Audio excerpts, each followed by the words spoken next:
Folks, welcome back to Bru Time. I think we are at episode 130 now, and this is Bob Collins. How you doing, Bob?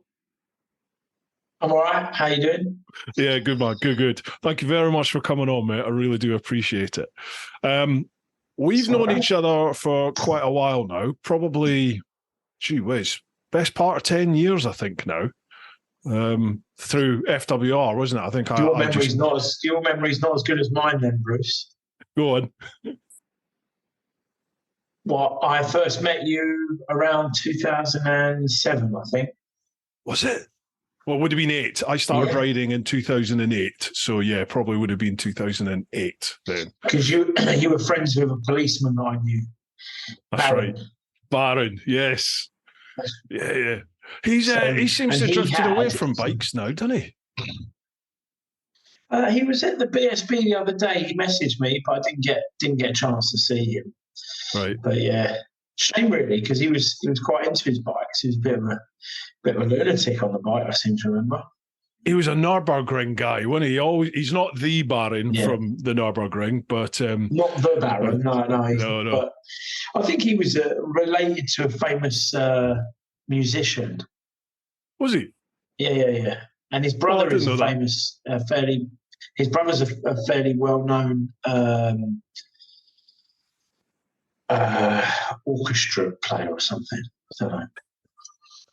What do you call somebody that's in an orchestra? Off the track here. We are a bit. We are. Right. So our paths basically crossed because of bikes. Can you, for anyone who isn't familiar with Bob Collins, for anyone who's never heard of Viagra Bob and all the rest of it, can you just give us a quick synopsis as to who's Bob Collins? Who's Bob Collins? Bob Collins is a middle-aged man with no children who owns a well-established London tyre workshop, basically. And I'm known for doing lots of track days on lots of nice bikes, and I've raced for 20 years, a club racer for 20 years, I suppose, in and out of trouble with police, basically, for road traffic offences over the years. There is lots for us to chat about here. How much are you an open book in this, Bob? Are you an open book for this? Are you happy to chat about everything and anything? Yeah. Yeah. I've got nothing to hide, really. There's a lot in the closet, but there's nothing to hide. Well, I tell you what, mate. I have been almost inundated, I would say, with DMs and messages from people. Not just the questions that people have left on social media, but people have actually taken the time to send me messages. I haven't actually looked at any of the questions. Good. That's often the best way. Questions on social media. That's the best way, because then we get a nice. That was my notes. The time. Well, there have been a lot of people contacting me, mate, just to tell me how good of a guy you are. So you're held in high regard, mate. Okay, so yeah, I don't think there's probably a lot of people that disagree with that, but. Mate, there always is, though, isn't there? In life, there always is. You're always going to have your sort of fan club and your own clan, and then you're going to have people who don't see eye to eye with you, are jealous for whatever reason. That's just life, innit? You can't please everybody. It's not possible. Yeah.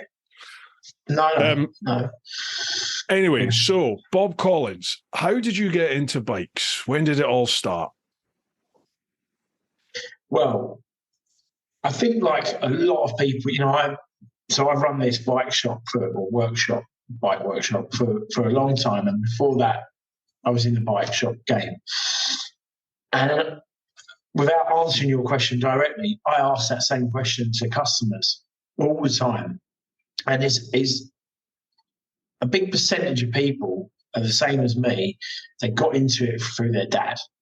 Yeah. So for me, it was my dad. My dad rode bikes, and my dad's dad rode bikes. So from a young age, my father always had a garage full of bikes. He would buy and sell bikes, buy wrecked bikes, do them up, sell them on. And I'd love nothing more as a 5-year-old to go in the garage and watch him working on bikes, and I'd just sit there. He always had Hondas, which is odd because I never really had many Hondas. I did at the start, but all my racing days was Yamaha, Suzuki, and only recently is it Honda. But yeah, my dad would have loads of Hondas, and I'd just sit there and sit on his old VF 500s and CB 1100s and just sit there revving them up. You know, he'd ask me to rev them up when he was doing work on them, on the carbs or whatever. And I think it just grew from there, really. Just that passion to, you know, we had videos when we was kids. Well, it only just come out, I think, videos, but the only 2 videos we had was On Any Sunday, which some of the hardcore bikers will know about, and like Blues Brothers, and that was it. So I would watch On Any Sunday about 5 days a week if I was allowed to. So much so that I wore out the video, I think, in the end. So yeah, my dad that got me into it. And then, like, what flicked the switch for you to, like, get on the track and start racing? That was my mum's idea. Wow. And, well, I think a conversation between her and a policeman called Wayne Morley, who used to run Bike Safe. Don't know if you know Wayne. I don't know. No. Okay, he's a nice guy. Used to chase me a lot. And well, I got in a lot of trouble and I had a checkered past, shall we say. And so, yeah, a cousin of mine had been racing. I'd been watching him race. He'd done really well. And I had a massive crash. I had a massive RTA when I'd have been about 19, I think, 19 or 20. And I had a big RTA, hit a drunk driver. I was showing off to some girls at a bus stop, and I wheeled over a humpback bridge and hit a car. I turned the car on its side. He was drunk doing an illegal U-turn. And yeah, I hit it, smashed all my body up, broke my leg and broke my femur and my hip and my arm and spleen. Lost my spleen, ruptured my spleen, collapsed the lungs, ribs. I think if I'd have crashed now with those injuries, it might have been worse. But I think because I was young, kind of just I bounced a lot. So I recovered from injuries, and my mum had been talking to this guy, Wayne, who'd been to see me. And when he came to see me, he dropped off this like file of police chases and basically said, "You're in a bit of trouble. We might not see you for a while." So after, basically, it just used to. I was like really young and very stupid, and I was never on a stolen bike. It was always my own bikes, but I shouldn't have been on them because I was, driving without insurance or like driving disqualified, which I think that ranks quite highly on the bad stuff. And it was deemed it would be a good idea to maybe go racing rather than get in more trouble on the road or get more hurt than I already was. Yeah, so that was the plan. But there was a small holiday before that got actioned, so to speak. So done a bit of. Was that Her Majesty's pleasure? Okay, yeah.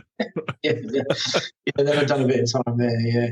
So kind of what happened was once I came out of hospital, I then got done for speeding, quite high speed on the same bit of road, and just got in loads of trouble. So I went to court, and the guy adjourned the date. And I said, we'll do it in September. But I was going on my first ever European track day.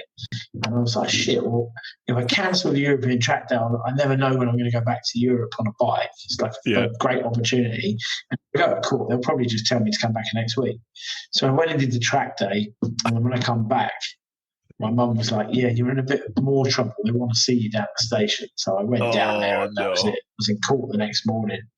And then, again, I was so stupid, like so young and so stupid, and just thought I knew everything and didn't take it seriously. And went to court, and the judge was not impressed with my behaviour and my sort of lack of empathy. Is that the right word? Respect for the court. Yeah. Yeah, it was like one of those Harry Enfield characters. You know, he was reading off the punishment. I was like, bothered. He's not bothered. 3 years. Yeah. Why didn't you double it? So he did. He gave me 6 years, 6-year ban. And then so he gave me 3-year ban. And I laughed and said, double it if you want, don't care. No. And he was like, all right, 6 years. And then Jesus, as I was Bob. walking off, it gets better. As I was walking off, he was like, 8 months custodial. I was like, oh, okay. Didn't know what that meant. Just didn't weren't bothered. And then the bloke looked at me that was behind the jump, whatever you want to call it. And he was like, oh, you brought a wash bag, like smiling. And I said, wash bag? Oh. I thought you go to prison. I was like, what? And I looked at the judge and he'd already walked off. And I was like, fuck. So, yeah, kind of a bit of a reality check. So, yeah, ended up doing 4 months in prison, which was like the worst thing ever. The prison's just so shit. You know, you are so heavily, and I got put, I think because of my age, I went to a young offenders, but like the first night they shipped me to Milton Keynes to a double A category prison. So the guy that I got put in on the first night was a young offender like myself, but he was in for manslaughter because he'd killed his mother in a fit of rage about something or other. And I'm in the prison cell with this guy. And it was like, it was pretty hard, really. You know, I mean, yeah, I put my hands up. I was stupid. I was riding around without insurance. I was riding around without a license, you know, putting wheelies everywhere, thinking I knew better than anyone. And in reality, if I'd have clipped a kid or killed someone, it could have been, you know, so I understand the punishment. I'm not arguing with that. But at a young age, to get chucked in a cell with a bloke who's killed his mum, that you know, and he's just been sentenced that day. I think he got like 12 years or something. Jesus. And he's asking me to write his can you read my letters? And I'm reading these letters from his girlfriend. He's got 2 kids with this girl. And she's like, I never want to see you again. It's over. You're never going to ever see your kids. And I'm like reading it and then having to change what I'm reading. So I've made up this story about how to try and keep him in a good mood. Yeah, I didn't want to get, you know, stabbed with a plastic fork or whatever, or pencil. And then throughout the night, he's waking me up to read it, and I've forgotten what I said. So in the morning, I got up and I just said to her, I feel like I'm going to hang myself. Can you put me? So I said I was suicidal because someone in the queue at food, I told them, and they were like, oh, just say you're suicidal and you'll get your own cell. So I've done that. It made it even worse. I was ending the cell on my own for 23 hours a day for a whole week. I had to keep an eye on me, thought I was going to hang myself. So, yeah, that's, in answer to your question, that is why I went racing. Just my mum wanted to get me out of prison and out of the streets, you know, off the streets. And I can't say I've learned anything from that because I'm just as bad now as I was then. Just don't stop. Don't stop. Yeah, don't get caught.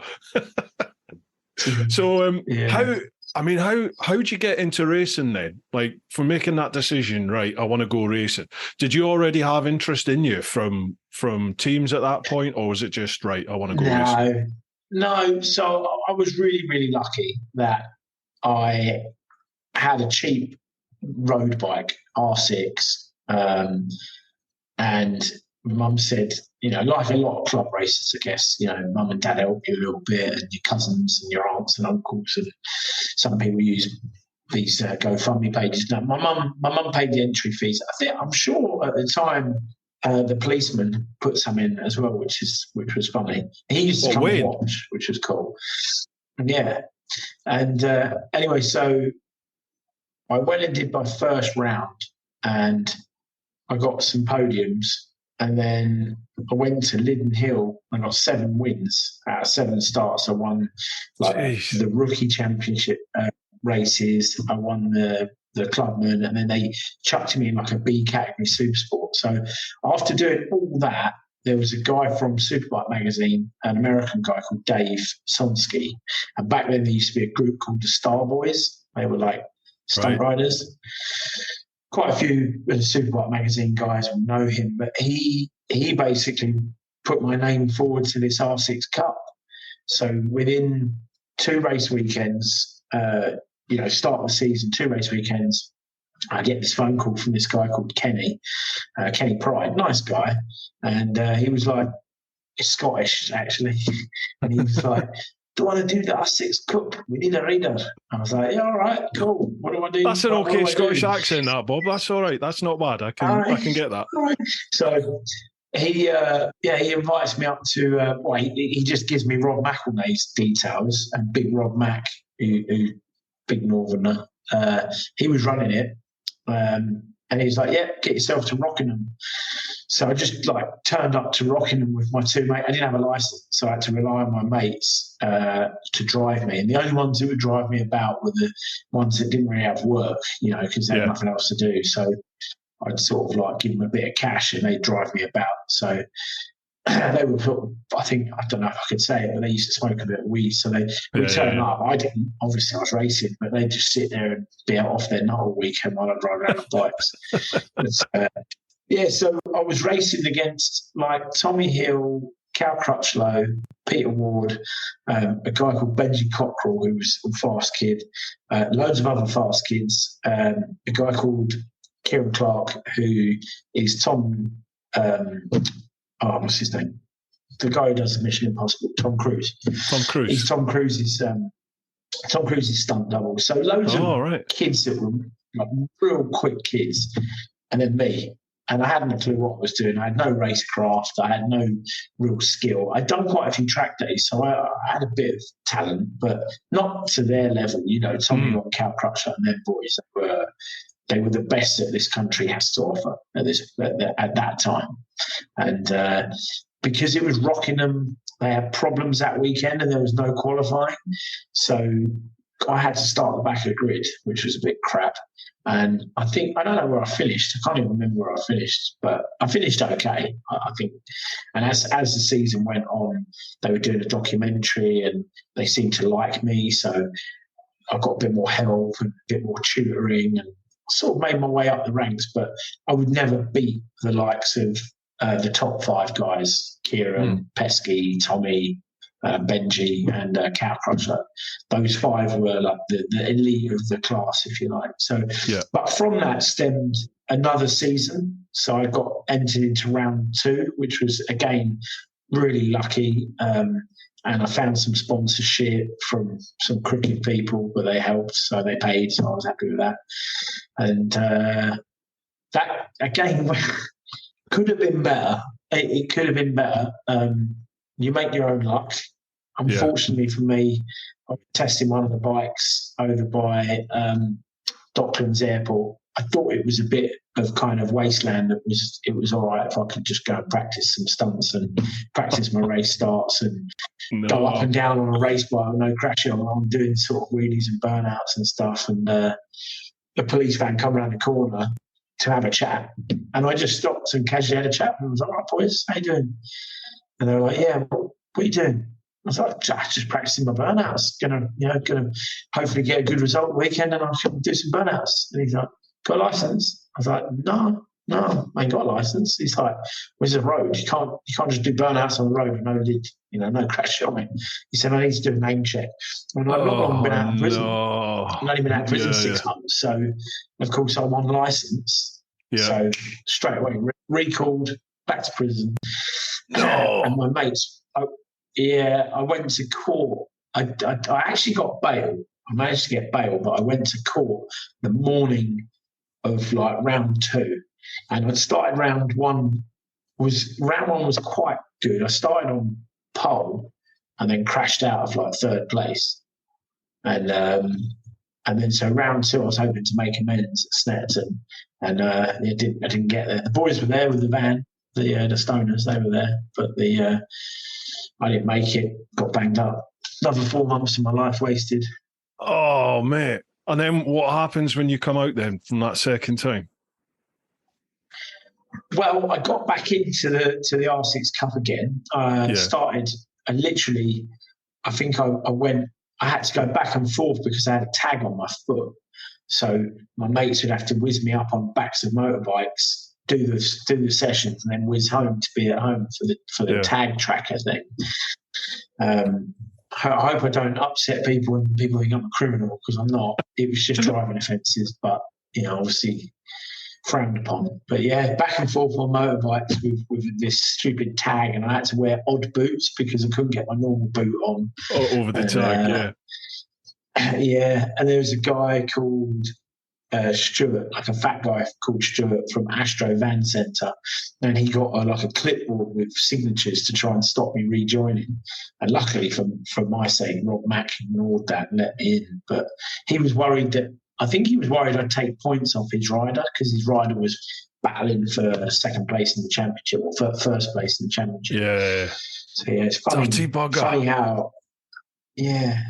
And then it kind of went from there, really. Got lots of, I had some good results, and you just chip away at your sponsors and try and make a good profile for yourself, although I didn't do a very good job at the first 2 years. But yeah, I mean, for anyone out there that wants to race, it can be done.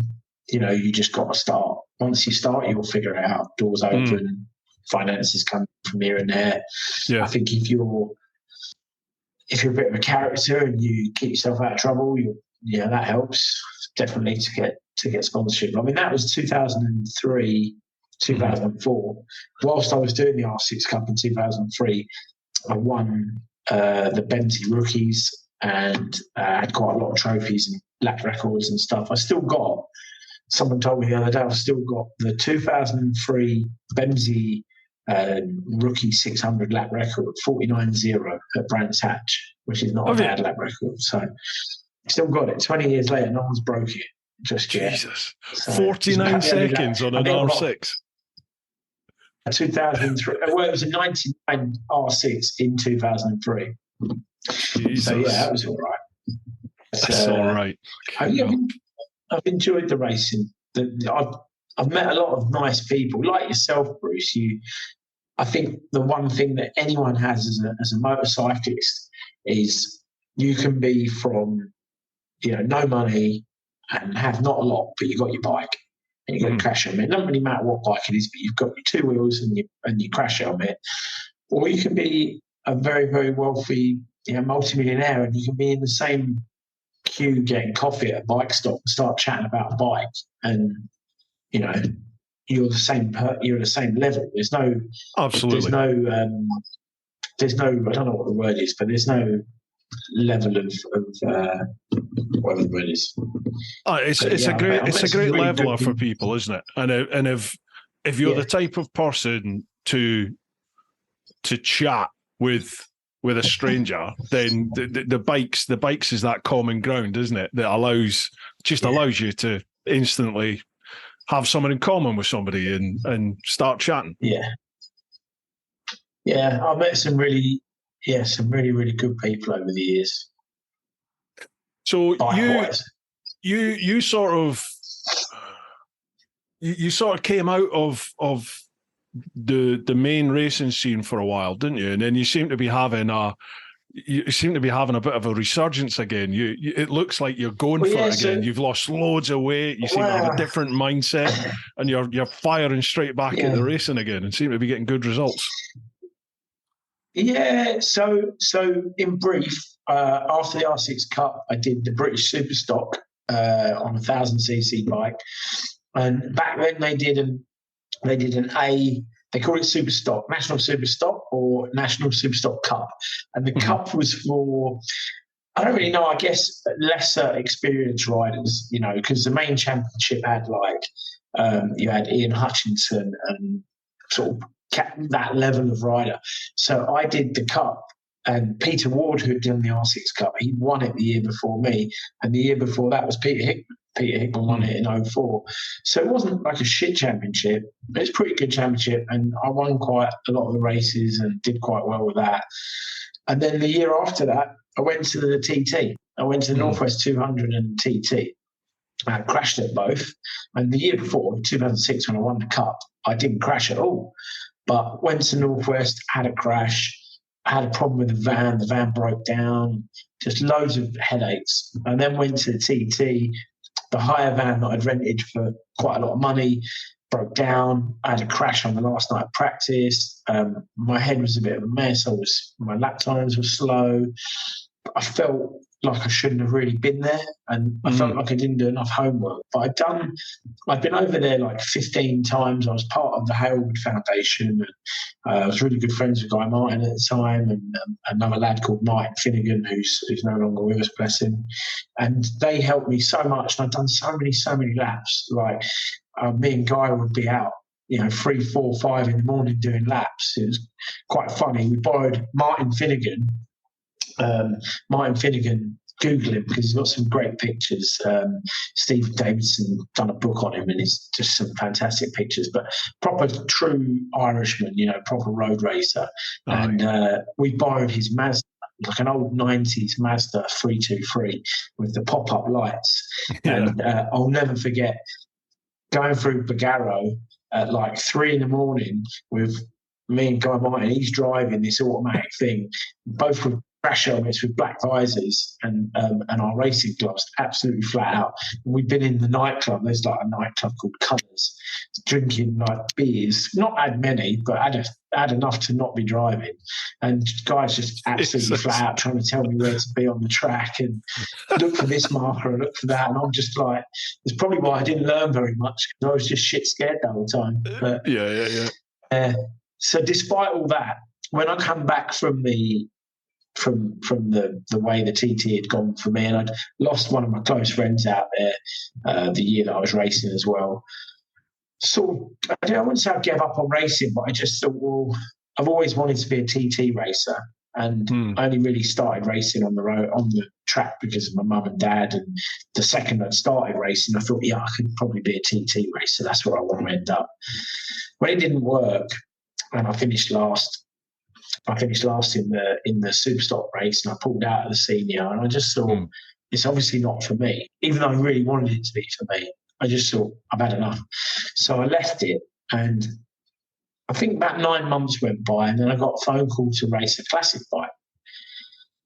And this absolute lunatic, James Clark, very, very, very nice bloke.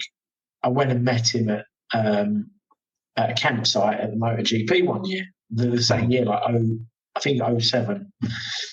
And he had this massive, brand new American motorhome, like a really expensive motorhome. And the back was a workshop full of bikes and tools and all the rest of it. And he was like, I've got a team of like 15 people. We just go around Europe racing endurance on these classic bikes. Do you want to come with us? And he said, I just love drinking and all the rest of it. All the carry-on. So I was like, okay. And I think I did that for about 8 or 9 years. And I got to race all over Europe, raced at Phillip Island in Australia for Team GB with Jeremy Williams and a couple of other really nice people. And so I had a real good time with that, and it didn't cost any money as such. And so I just sort of went classic racing and lost the motivation like I had when I was younger and got fat. And I used to love drinking. I used to love drinking and eating. And a few years ago, I decided that drink probably didn't agree with me. I wasn't a good drinker, and just got fed up a bit of fat. So I stopped eating, got fit, and I raced 24 weekends last year. So you were saying about the resurgence. 24 weekends was a busy year last year. Done quite a lot. God, yeah. Absolutely. Do you mind me asking what was what was the moment? What made you just go, I think I'm done with booze? Because you were synonymous with good times. You had an alter ego, didn't you? Frank. Was it Frank? It was Frank, wasn't it? Frank. Yeah. So Frank came out when the beer started flowing. Frank was a complete lunatic, and I genuinely don't recall half the stuff. I mean, there's times that I know about, but I genuinely don't remember a lot of stuff. And you get to an age where you just think the hangovers hurt. People are phoning you up going, "Do you remember saying this to me? Do you remember saying that to my wife? You tried to do this to so-and-so, and we were having a fight with him, and you need to apologise because you did a burnout in their hallway." And, I mean, I did a track day in Slovakia, And so my logo, the logo on my leathers is Frank, and it's got bullet holes in it because I was at a track day in Slovakia, and it all went horribly wrong of an evening. Drunk, Frank decided to try and hit this corner flat out in third, and it was wet. And I ended up spinning the hire car and bounced off a railing and missed a police car coming the other way and got chased around Slovakia. And Jesus. ended up getting arrested and went to a Slovakian prison and had to hang out there for a few days before going to court. And then I basically missed my whole track day. So that wasn't the deciding factor, but that was one of the factors of probably Frank should just be put to rest for a bit and maybe just stop drinking. And I decided to do Matt. Do you know Matt the Copper, Matt Wetherall? Yeah. He took me for my my bike course when I did my bike course. Yeah, so nicknamed Fister. Yeah.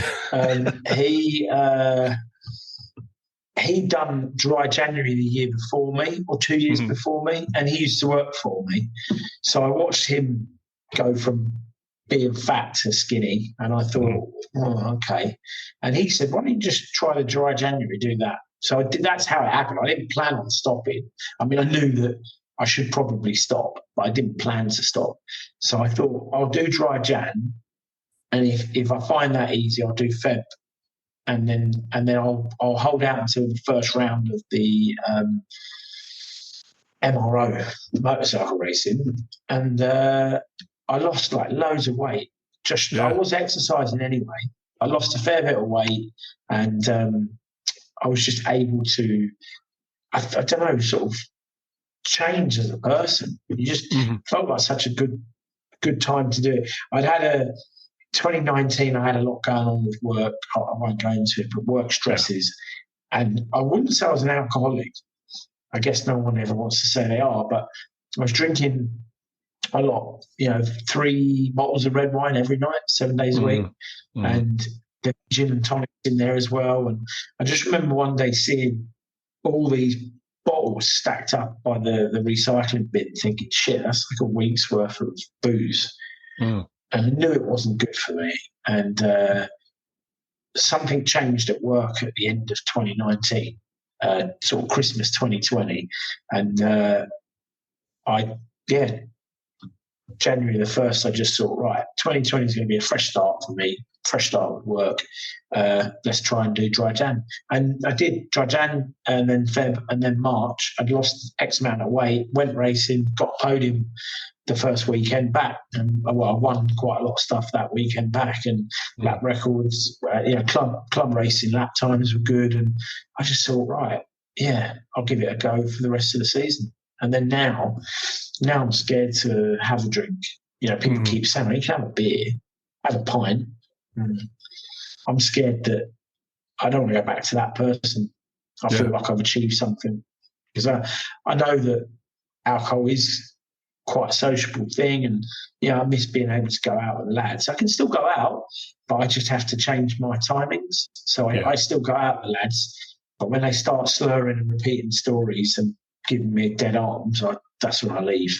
Time to taxi, or I become the taxi driver. I don't mind doing that, scaring everyone on the way home, and that's quite good fun.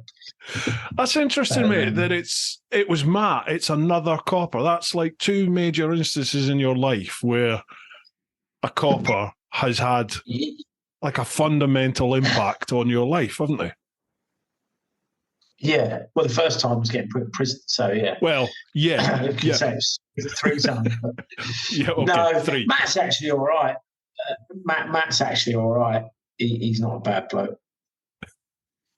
Yeah, he's a good lad. I remember him taking us for the first week of our course. He didn't do the second week, sadly. But I remember we had to do the agility stuff, all the cone riding, and it was slow speed control going around a cone, which, like, if you look at Moto Gymkhana, people fly around it, don't they? But they wanted us bolt upright as slow as possible. Yeah. Well, Matt came in and he was literally like knee and elbow down to knee and elbow down doing figure of eights on a big RT. And he was like, come on, you cunts. Come on, you useless cunts. He was just nipping around these cones and we were dropping bikes all over the place. Oh, I bet. I went just before he left, or a bit before he retired. He invited me up, and I did a TPAC training day. So, oh yeah, his it wasn't pupils, it was instructors that would normally instruct the pupils that were like resetting their annual test for TPAC. Mm-hmm. So we went out and we were dressed in casuals in a Jag, blacked out Jag. And he said, what'll happen is we'll get chased in a minute. But then I completely forgot because the radio goes and I'm all like, oh, fuck, who's that? Like, what's going on? What's going on? And I'm listening to the radio chat and it's, we're in pursuit of a black Jaguar with two of Milton Keynes or two of Luton's most wanted paedophiles. And then he's like, oh, fuck's sake. And I've looked and he's like, is that us? He's like, yeah. I was like, oh, great.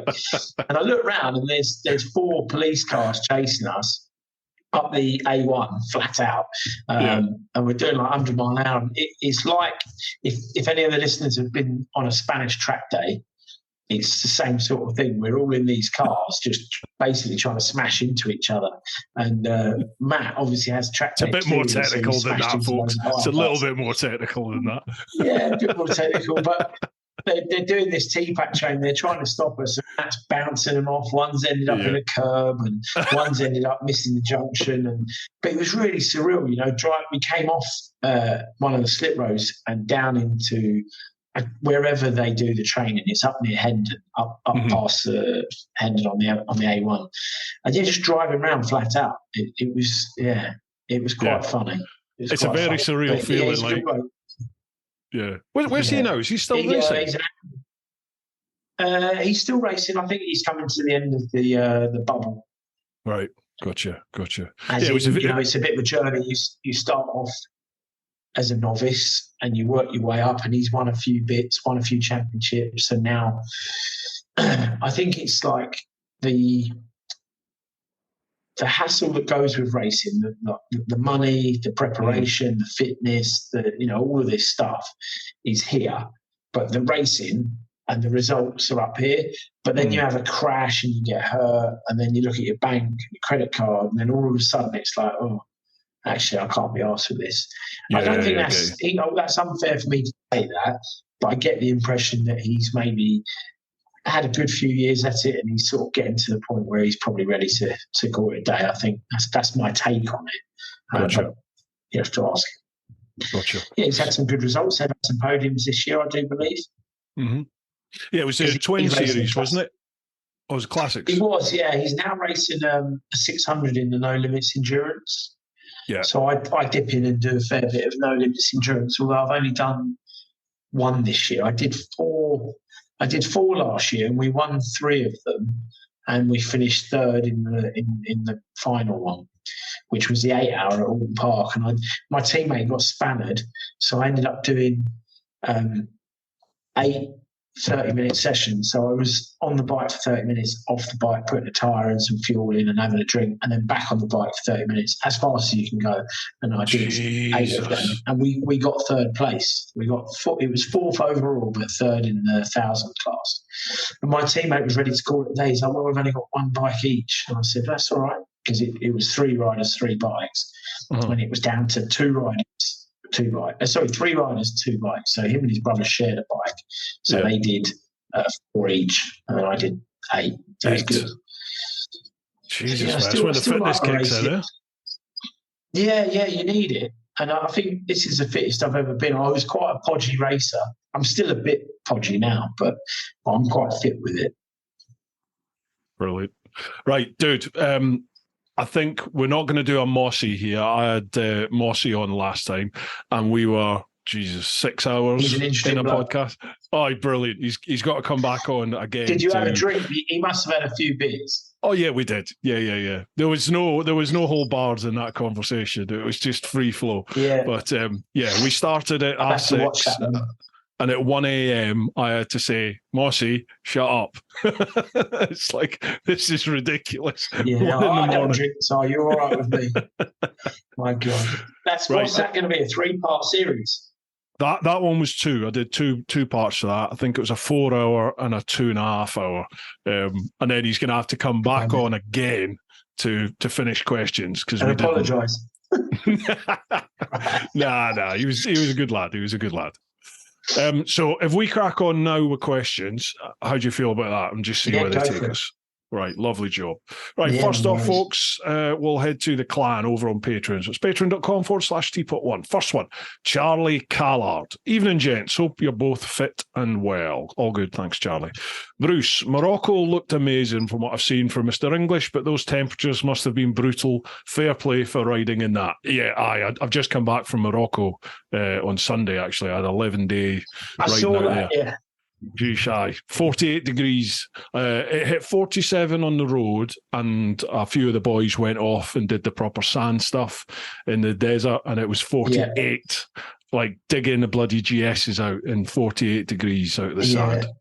Forget That's that. interesting because went to I did the Toro Trail back in the day to Morocco, and I didn't pack much because I thought it was going to be exactly what you said. It's Africa. It's going to be loads, it's going to be hot.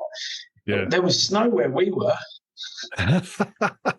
Oh, did he take you up we were showing? up the top of the mountains. Yeah. Yeah, I was freezing. Yeah. Freezing. What time of year was that then? That must have been over the winter April. then, surely. April. Yeah. Just in April. Yeah. We did Google it, but go on. We did those, a lot of those tracks, but the problem now is most of the tracks seem to be getting either graded, so they're graded road, or they're just being tarmacked and concreted now. So even from when I was there 4 years ago, like out of Chef Showen, you go up over the hill through all the cannabis fields, and it's like it's just like a graded road now, whereas it used to be a track. But never mind. That's a shame. Anyway, so a couple of questions from me. If you could go back in time and change one thing that would change the world for the better, but without changing the current course of your life, what would it be? Well, that's a deep one for you, straight off out the gate. Back in time, change one thing that would change the world for the better. Religion. Go on in.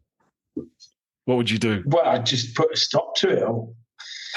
I don't want to talk about religion, but religion, that seems to be the root of all evil, isn't it? Yeah, I think it can be. Yeah, for sure. Religion goes on to money, goes on to power, goes on to influence, doesn't it? And politics and all the rest of it. And politics. Yeah. If ever I'm having a dinner party, we're not allowed to discuss politics or religion. It's just not worth it. So you bring it up as your opening gambit. Religion. It's a difficult one though, isn't it? Because religion can bring structure to a society, can't it? Say you're Christian, you've got the 10 Commandments. Pardon my ignorance, but I'm not sure. There's bound to be similar in other religions. Thou shalt not kill, thou shalt not steal. So it's just like a code to live by that gives you structure within a society, which you need. So you would need to have that, wouldn't you? You'd have to replace the religion with something. All right. Let's not talk about religion. Let's cut that out. I'll answer it in a different way then. Go on then. Speed cameras. Hallelujah. Bob for PM. Absolutely. They're just a fucking nightmare. They're just a money generator. Average speed cameras. Yeah. And now these TFL cameras and just that whole Big Brother thing. I'm all for, if there's a murder, or as you say, a murder, if there's a murder, they never seem to be able to locate anything to do with it. But if you turn right by mistake, or if you park on a double red by mistake, you've got a ticket the next day or 2 days later. Yeah. And that's, like you say, it's just a cash cow, isn't it? It's just... money. It pisses me off. Revenue. It really pisses me off. Like if I'm going to get done for speeding, I want it to be done by somebody. You know, I want somebody there with a camera. Catch me. Yeah. And then, okay, all right, fair cop, you got me. All right. If we can't argue it out, if we can't reason, then all right, we'll take it. Just these fucking cameras that just sit there and carte blanche, boom, you're one over or something, or whatever it is, you know. Do you know my most recent speeding fine, and I've had quite a few, but Go on. I got done for 25 in a 20. Yeah. 20 mile an hour limits. Fucking ridiculous. 25. I got done in my van doing 25, right? And I had to go out the other day, and I was on a BMW XR 1000.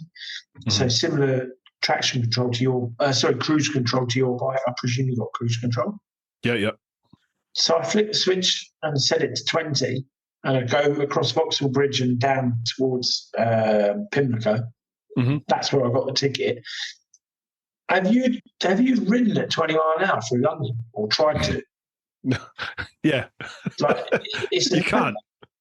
Mate, I'm getting overtaken by cyclists. You know these little rental bikes? They're like Uber bikes and Lime. It's called Lime, like the citrus fruit. The Lime bikes, they do 25. I'm getting overtaken by Lime bikes, and I'm getting overtaken by cyclists. And there's cars up my arse. There's Arctics trying to pass me. And I'm like, boy, is this a 20 down here? It's just madness. It really is. 20 is, I think, a bit stupid. Yeah, I totally agree with you. You can lose your license in no time. Yeah. I'm with you on that. Speed cameras, stone them. Not a chance. Right. Secondly, which is better in a burger? Burger sauce, barbecue, or ketchup? I mean, I like mustard. Oh. Now you are a burger connoisseur. You're a bit of a barbecue connoisseur. I'd like to think so. So I tend to have. I would have a bit of bacon jam and a bit of mustard, and maybe a bit of ketchup. So if I had to choose from the three, ketchup. But hang on a minute. Let's rewind here a bit, Bob. Bacon jam. What's that? Yeah. Bacon jam. It's like a jam that's made from bacon, I guess. Oh my God. Have you had it? Never. Where'd you get that? Oh, you have to go somewhere special for that. I'll get you some. That might change my life. Bacon jam. Yeah, bacon jam on a burger patty, and a little bit of mustard on top of the lettuce where the bun goes with a little pickle. Ooh. Now, barbecue do you take sauce Go on, sorry. Is only for chicken. Barbecue sauce is for dipping chicken. Right. There's no other purpose. And ribs. That's about it. Okay. Now, the reason I said you're a bit of a barbecue connoisseur is because you have a reputation. You have a reputation for laying on one hell of a spread at the circuit. You bring a massive, great big barbecue with you, don't you? Yeah. It is a proper full-on production, folks. You should see this.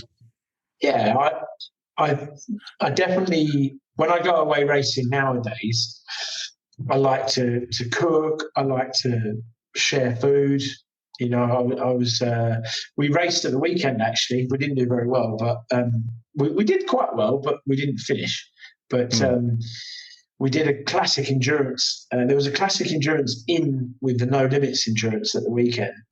My teammate is quick anyway, and he nearly put it on pole outright. We qualified second against 55 teams, and 30 of those teams were on modern 600 and 1,000cc bikes, and we were on a 2,000 GSXR 1000.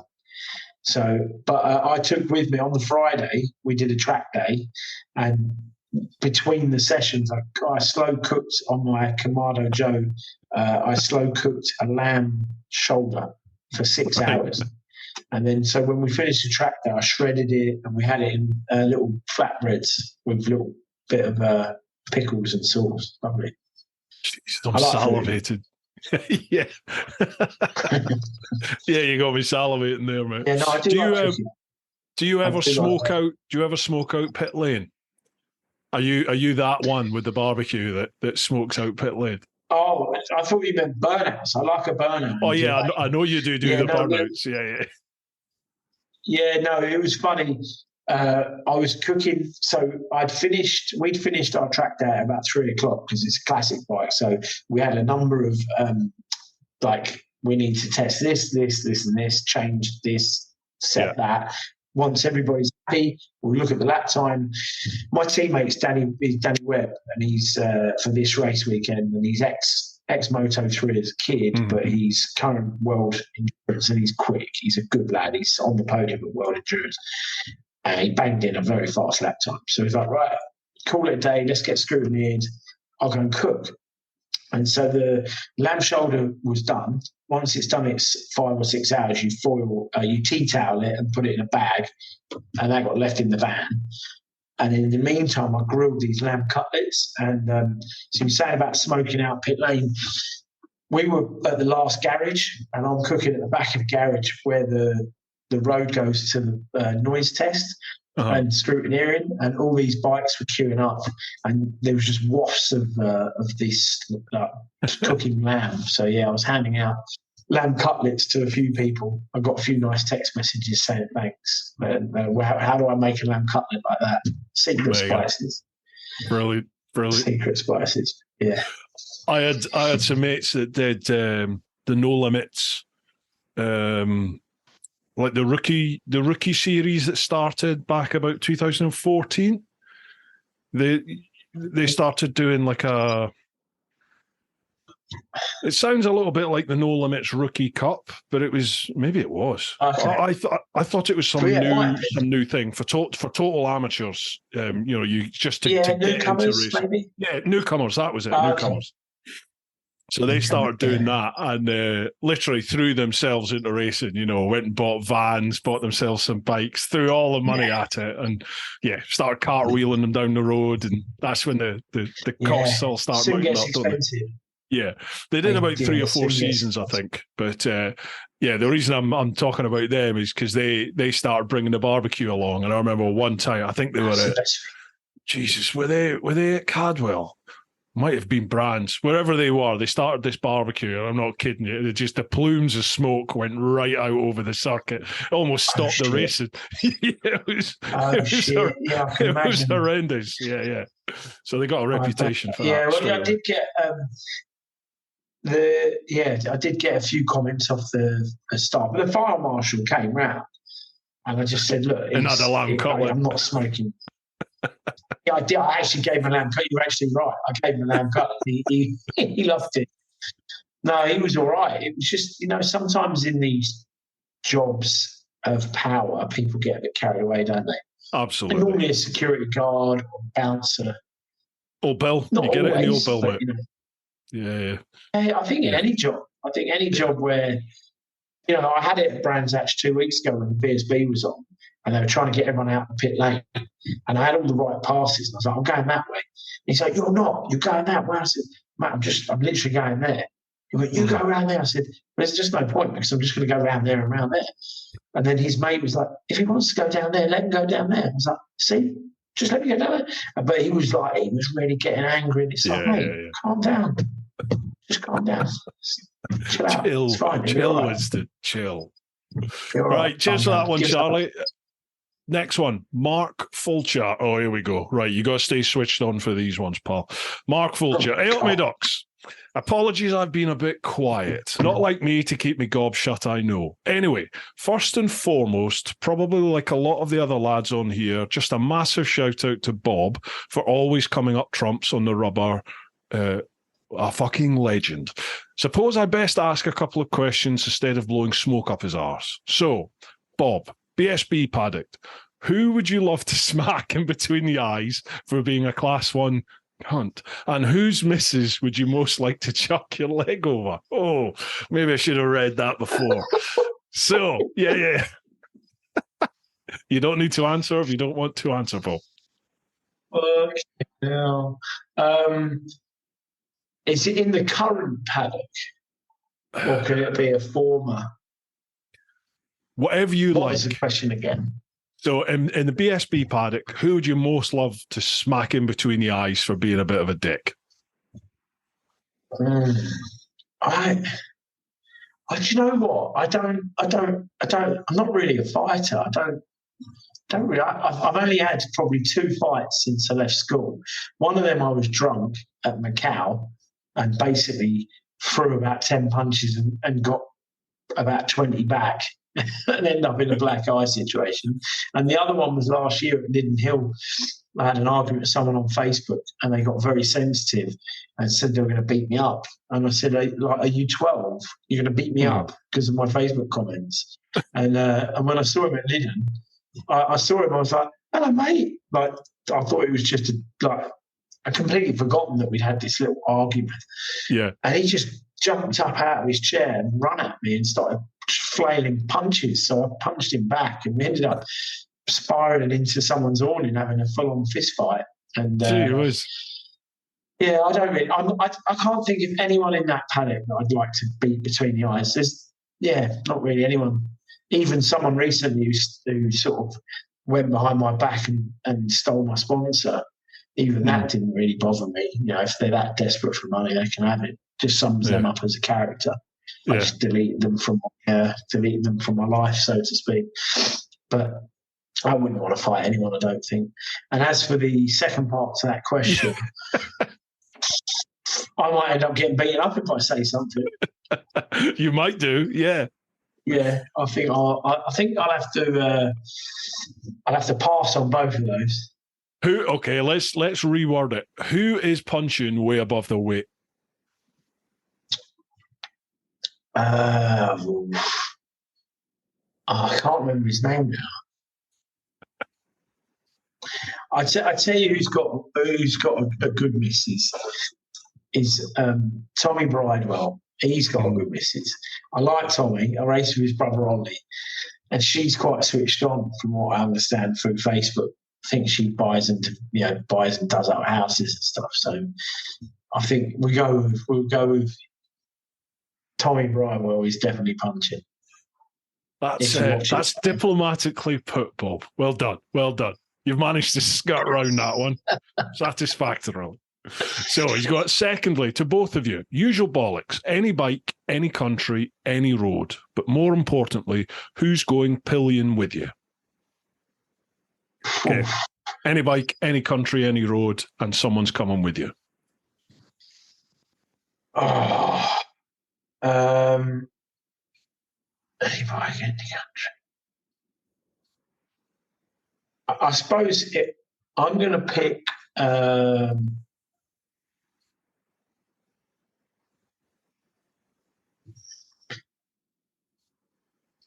does it have to be someone that's still here? No. So I'm going to pick one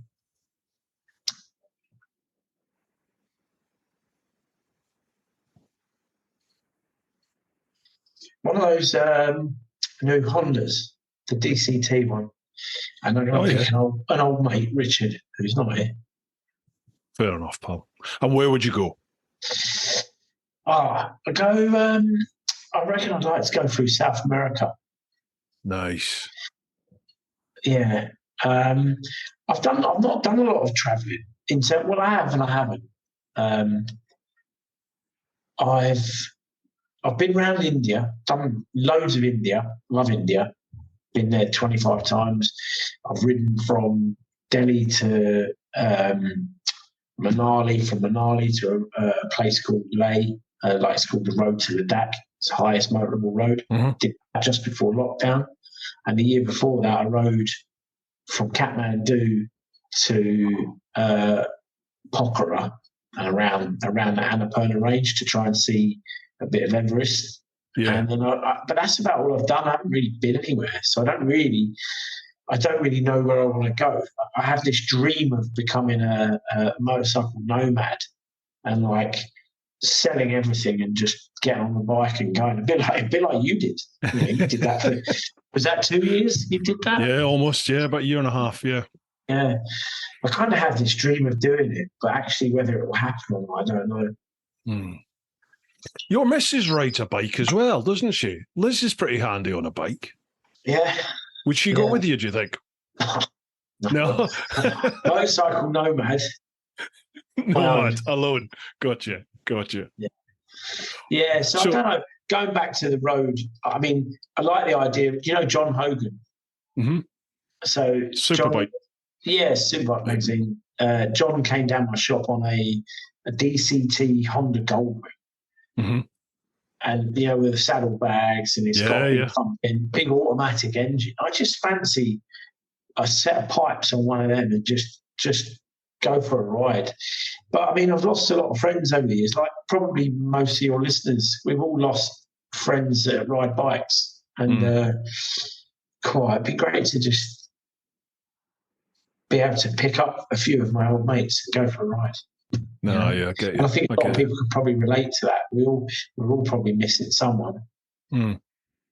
I had this really weird, vivid dream when I was over in Morocco, and I met my mum.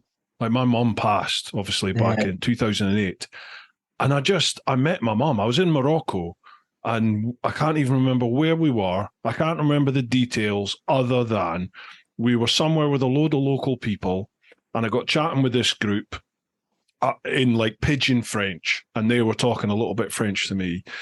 And I suddenly realised that this woman I'm chatting to in local garb and the local dress was my mum.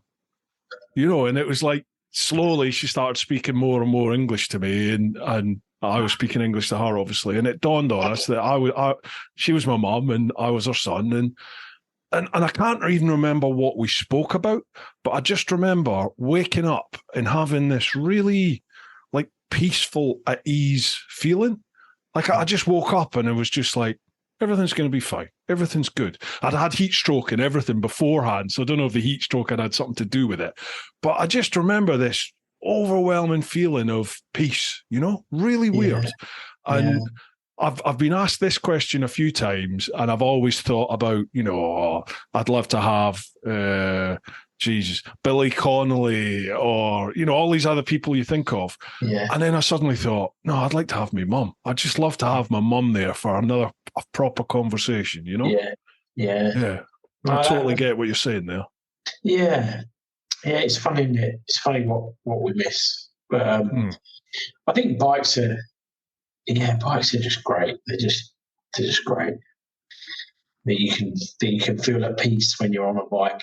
I think a lot of people, especially in this day and age, we all seem to suffer our own little demons and our own battles of mental health or whatever. And the one thing I think we've all got in common, and it doesn't matter whether you're a racer or a stunt rider or a tourer or a traveller or whatever, you put the crash helmet on, and it's just like a shield, and it just blocks your demons from getting into your head, and just off you go. Off you go, whether it be riding to work or riding down the Bagger Road in Goa, just wherever you are, just sort of gets rid of everything, gets rid of all your problems. Yeah, absolutely. So you mentioned the Goldwing. Have you ridden one? No. Yeah, honestly, new ones. Phenomenal. Amazing. The thing is, right, what I thought the Goldwing would be good at would be the big mile munching, sat on the motorways and the big dual carriageways, and blah, blah, blah, just demolish miles. Nah, it's the most boring bike you're ever going to ride in your life for that. It's shit. It's limited. It's limited to 114. Okay, you don't need more than that, but you want more than that when you've got a fucking great big engine, don't you? When it comes alive is when you put that in sport mode and take it on the backcountry twisties, you know, like proper twisty back lanes. The bike is amazing. I think because it weighs the same as the sun, it sort of sticks to the road, and you can just lean it on its ear. It's phenomenal. Amazing bike. Brilliant. Yeah, maybe one day I'll sell all my race bikes and sports bikes and buy something. I do fancy a beard and a Goldwing at some point. Joe, I'm getting right hacked off with this beard now. I'm sick of people telling me how old I look. It's like, but you've always looked old. But I don't. Without the beard, I don't look old. I don't think. I think you've always had a beard, though, haven't you? No, I don't remember you without the beard. I grew the beard on the world trip. Yeah, so that was sort of 212 to 214. Yeah, I think when you met me, I might have had a goatee. because I had the old Mexican Tash for a while. Yeah. I had that for a little bit. So maybe I had that. Have we got you must have a picture of that somewhere. I don't know if I do, man. You must be able to put one into the with an arrow. If I can find one, folks, I will put a picture up me with the old sash dash. Yeah. Definitely. What a twat. Yeah, I think any bike, any country, any road. Oh, Jesus, bike. I just love the new Super Duke R. I just love that bike. Is that your current bike? Is it? No, I've got the GS. But I had sorry, but I had the Super Duke R for a bit off of KTM, and I absolutely loved it. But I had issues, I had the electrical issues with it, and it dumped a whole load of oil and coolant on my garage floor. But I still dream about that bike. Just love it. Fucking amazing machine, amazing. Jesus, I don't think my mum would be very happy sat in the back. Oh, who's that? Jeremy McWilliams. Oh, of course. So he's done loads of stuff with them. And in fact, the weekend that I got locked up in Slovakia, we were at this track. He was at the same track day. He'd been testing there with KTM like 3 days before, and we shared the track for the first day. And he said, "Oh, come on, I'll take you out." And he was so fast on this KTM. I was trying to keep up with him, and you come around this complex section, and he'd been on a road bike, which was road shift, but he jumped on the track bike, which was his bike, KTM, on loan, and it was race shift. So he's gone to go down a gear. Oh, so you would go up, not down, but he's gone down. So instead of going from like third to second, he's gone third to fifth. So no engine braking, and he's trailing the brakes, and he's just lost the front. And it was a nice, simple crash, but it was like probably 60 miles an hour. And the bike slid and it hit the curve, and it just went like that. And it ends up in the fucking air, massively high up in the air, and absolutely trashed it. So we were out drinking that night. The night I got in trouble, but prior to that, he wasn't part of that, by the way. And I remember he WhatsApped the boss of KTM. Yeah, he WhatsApped the boss of KTM a picture of this bike in the air and just said, "I need a new bike." And that was it. The bike was destroyed. He does he tells me a lot of interesting stories about the development of those bikes, and how he's developed the traction control and all the electronics, the slide controls. It's very clever stuff. They have these like massive plastic. They look like a giant pizza box, but they're hard plastic, like a computer. They're these data banks that they basically sit on the back of the seat of the bike. They're sort of bolted on, and that measures just everything, lean angle and throttle pickup and how much the traction's working at, different lean angle. And they've got potentiometers that measure it all. And it's all quite clever stuff. And I don't know if he's the head development guy, but he's one of them. I know he was working today. He was just back from America. Did you see his video he posted a couple of days ago? Which one was that? He's on the bagger, on the Indian, and he's completely sideways out of this corner. You'll have to dig out and put it into this YouTube clip. I think I did see it. Yeah. I have seen it. Yeah, I think I saw it at the airport. Yeah, pretty impressive. So, but he's been riding Indians in 2 championships. They got baggers, and then another one called Street Hooligans, which are these like naked V-twin Harleys or Indians. They call them Street Hooligan, but they're like street fightered big V-twin Harleys. But with proper Öhlins forks and lightweight wheels. They're just fucking nuts. And he races them, and he does really well. He's had quite a few podiums. The old Bagger series looks really good over there. I've seen a couple of the races and that. Yeah, it looks mental fun. Those bikes are something like, I was listening to the Chasing the Racing podcast today, the one with part 1 with John. Oh God, American racer. Herring. No. John Hopkins. Jeez, sorry, I totally forgot him. Yeah, John Hopkins. And he was saying those bikes are like $500,000 each. Oh yeah, they're probably not cheap. God, it's ridiculous. Yeah, it's crazy. But the budget of racing and race teams is just fucking stupid. It's crazy. I don't understand where the money is. How is there money out there? Because everyone seems to be poor at the minute. But there's money to go racing. It's crazy. It's a very interesting topic that he talks a lot about it, actually, John Hopkins, in that first part of the podcast. It comes up a lot because obviously and you'll probably remember the day, but he obviously raced in the days when racers were on millions. They were getting paid millions. Good racers were on substantial amounts of money. And now something like 80% of the bloody grid is paying to ride the bike. Yeah. And it was just makes no sense to me. Yeah. It's like the manufacturers just they're not paying, they're not putting the money into racing like they used to. Yeah, it just doesn't make any sense to me that, a sport that is so dangerous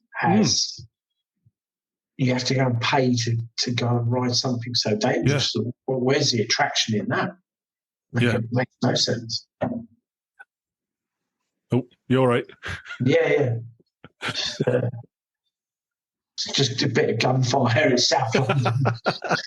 It's probably just been shot. Oh, well, never mind. Yeah. Right. Next question. Mark just says, and very quickly, thoughts on the new sports bike series in BSB next year? I don't know anything about this. I haven't seen anything. What's that all about? I know little about it. Is he talking about, I don't know, he's probably talking about the twins. There's a new Super Twin Cup, which has like the Aprilia 660 and the Yamaha R7. I think he might be talking about that, but I'll be honest, I know little about it. But I do know that Stuart Higgs, race director, he's not stupid. He's actually quite clever with the series, and he knows what works and what doesn't. And yeah, so if he's referring to that, I think it's a good idea.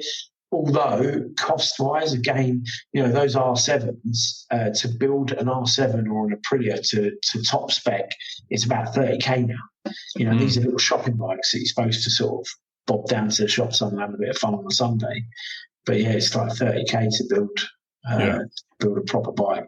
Same with Superstock. I mean, the Fireblade I race is essentially a Superstock bike with some wheels and a couple of upgrades on the brakes. And that's like a 35 grand bike to build, a little bit just over 35. And if you put data loggers on it and stuff like that, you're looking at close to 40. The BMW's about the same money, the Ducati's a bit more. And back in my day, sounding a bit old, but back in my day when we did Superstock, we could build a bike, you could build a bike for like less than 7.5, fully built, go racing. Good God, really? Yeah, and that was less than 20 years ago. So yeah, it's changed a lot. It's got very expensive. What do you think? Why do you think that is? I mean, obviously there's inflation, so things naturally increase, but to have that degree of a jump, I don't get it. Since COVID, everything's gone crazy with the price of stuff. It's phenomenal. Like the wiring loom, the HRC wiring loom and ECU for my Fireblade to make it from a road bike to something that's actually a real race bike. So you can change a lot of settings on the ECU with the kit ECU. But those kit ECUs were like 5 years ago, you would pay around £1,200 for an ECU and a wiring loop, between £1,200 to £1,500. Like 4 years ago, 2019, 5 years ago, 4 years ago. Now, for my bike, they're £6,000. Good God. What? Yeah, with the data cable and the ECU and the loom, they're £6,000, 6,200. And you get a special dispensation. You get a bit of discount if you're racing in British Super Bike Stock Series. But even then, they're still above £5 for a little bit of wiring, loom, and an ECU. Just seems crazy. I mean, how do they justify that? Just they can get away with it, so that's what they charge. Yeah, fuck knows. I don't know. Wow. But everything's expensive, tyres, brake pads. Yeah. I mean, brake pads, race brake pads, whether you go Brembo or SBS, without getting too boring here, but brake pads alone are like even at a really good price, like a cost price, you're looking at over 250, and you need a set a weekend, and you need 3 sets of tyres, and they're nearly 500 quid a set nowadays. Yeah. So by the time you've done your fuel, your pads, your tyres, you're close to £2,000. You know, at the top level club racing or British Superstock. So how people do it, I don't know. And that's assuming you don't spank it down the road and everything else that comes with it. Yeah. I've only done 3 club racing weekends this year. I did 24 last year, but this year I've done 3, and I crashed at the first 2, and I've done 10 grand's worth of damage and broke my fractured my T4 and broke all my foot and ribs and various other bits of damage. So yeah, it can be quite costly. Time off work. That's right. Yeah, you had a big old smash. How are you doing now? Yeah, I'm all right. I just can't turn very quickly. Jesus Christ! I'm not as flexible as I was on the bike this weekend. I really felt it. So we've spoken about work quite a bit. We should come on, give a shout out. What's work? Work is FWR, which is a tyre shop in London. We do a bit of mail order. I won't tell you what FWR stands for. You'll have to guess that. But it does involve a racer, which is what the R stands for. And we do quite a lot of mail order. We do a lot of workshop stuff. We've got MOT bay. We build race bikes. We kind of do a bit of everything nowadays. And it's a busy shop. But London's slowed down a lot, I think, since COVID. A lot of people working from home.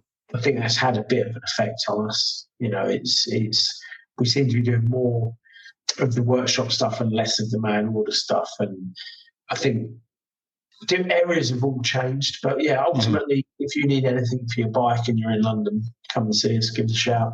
We try to be competitive on price. We're probably not the cheapest, but I think sometimes quality is better than overall price, especially when you're talking 20 quid. So we'll leave all the links down below there, folks. I'll leave the website links and stuff down there, so make sure you check them out if you're in need of some tyres. Right. Next question. Patrick Collum. Evening, gents. As someone who is falling out of love with motorbike racing, MotoGP and World Superbikes, both being dominated by Ducati and a constant number of sprint events taking up too much time in my weekend, am I alone or are we getting a bit saturated? I was listening recently to a number of riders. They suggested combined minimum weight of both bike and rider, as well as more intelligently delivering balance and performance. What are your thoughts? Well, I'm a small person, so I can't really comment on the bike and rider combo of weight. But I guess you're referring to Bautista, because he is, let's face it, doesn't weigh anything. And watching him at Czech Republic overtake Top Rack was something else. He just pulled out, went round him, and Top Rack had to outbrake him. He done it back. But I think what you could argue, if you're a little person, is the bigger person, although they don't have the weight advantage of a little person, they have the strength advantage. Yeah. So they can muscle the bike around where a little person can't. So I don't know how I feel about the whole weight, power to weight, whatever the right word is, scenario. I'm not sure I agree with it because, if you, I don't know, I'd be interested to see how it would work and how they would sort of deal with that. I know they do it in the smaller classes with Moto3 and stuff. But yeah, I don't really have a very good answer for your question. Sorry. Don't know enough about it. Racing, you just have to figure out, says a non-racer, obviously, but surely as you just said, everyone has their own specific strengths and weaknesses. And is it not a matter of figuring out the best plan for that circuit and your bike to accommodate your strengths and your weaknesses?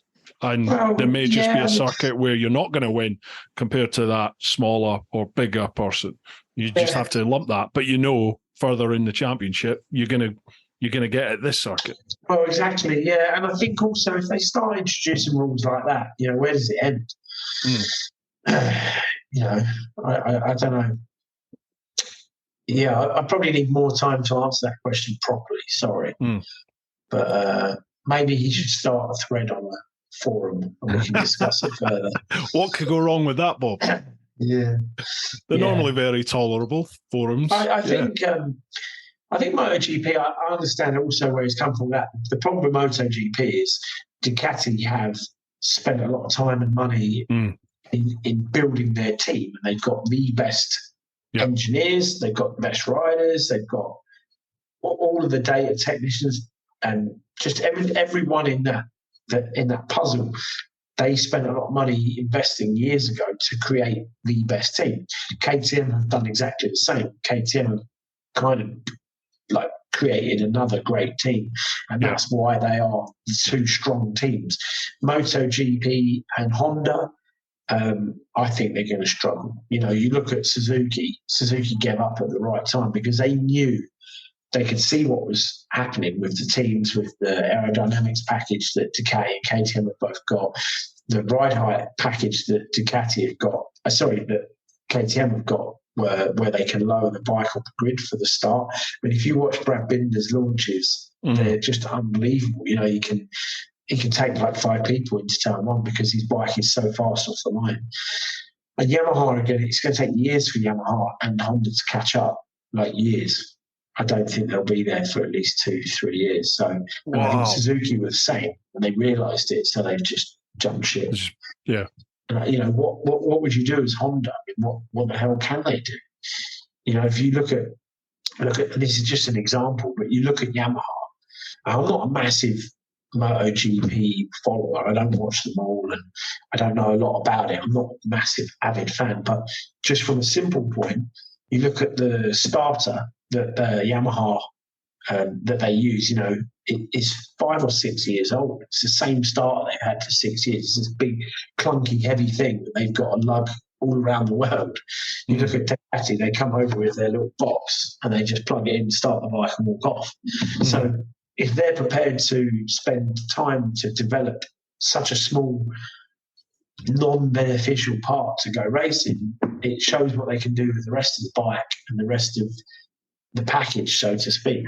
That's my analogy. If Yamaha can't even sort out the starter for the bike, they've got big problems, haven't they? Yeah, it does sound like the sort of big Japanese manufacturers have just been caught napping, really, as you said. They've sort of rested on their laurels as being the kings of MotoGP over the last decade, and now all of a sudden Ducati and KTM are, undeniably way above. Just. And I don't know, when Marquez leaves Honda, which there's talk it's going to happen sooner rather than later, who's going to go to Honda? Because it's near enough finished everybody that's ridden it. Everyone's ended up injured, high-siding and injured. Yes. But then that was Ducati. That was Ducati, wasn't it? 4 or 5 years ago. Other than Stoner, anyone else that went there, Rossi couldn't tame it, could he? He really struggled, and who knows? What do you think about the sprints then? I really like them personally. Yeah, I do like them. They're more exciting, aren't they? Yeah, that's it. They're just more exciting.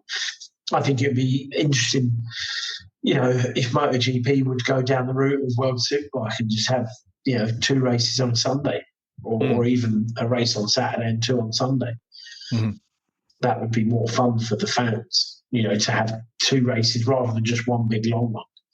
Yeah. Do you think they'll do that? I don't know. Anything's possible. I don't know. I can't see it happening, but I think it'd be quite cool if they had two races on a Sunday.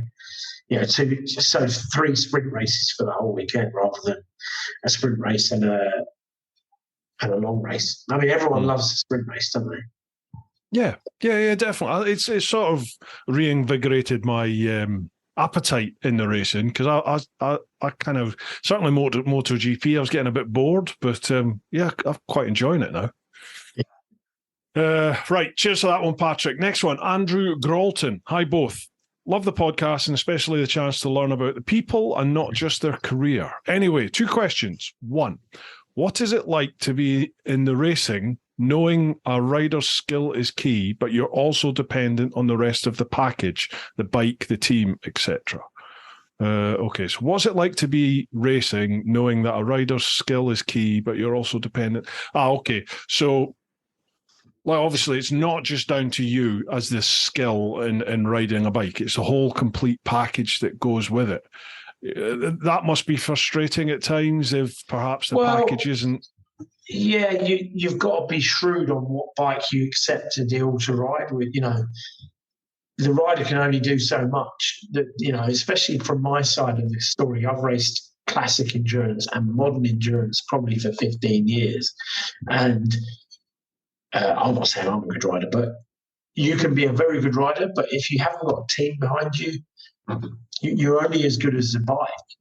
That is the fact. It doesn't matter how good you are as a rider, you can only ride that bike so far, unless you're exceptionally good, like someone like Toprak.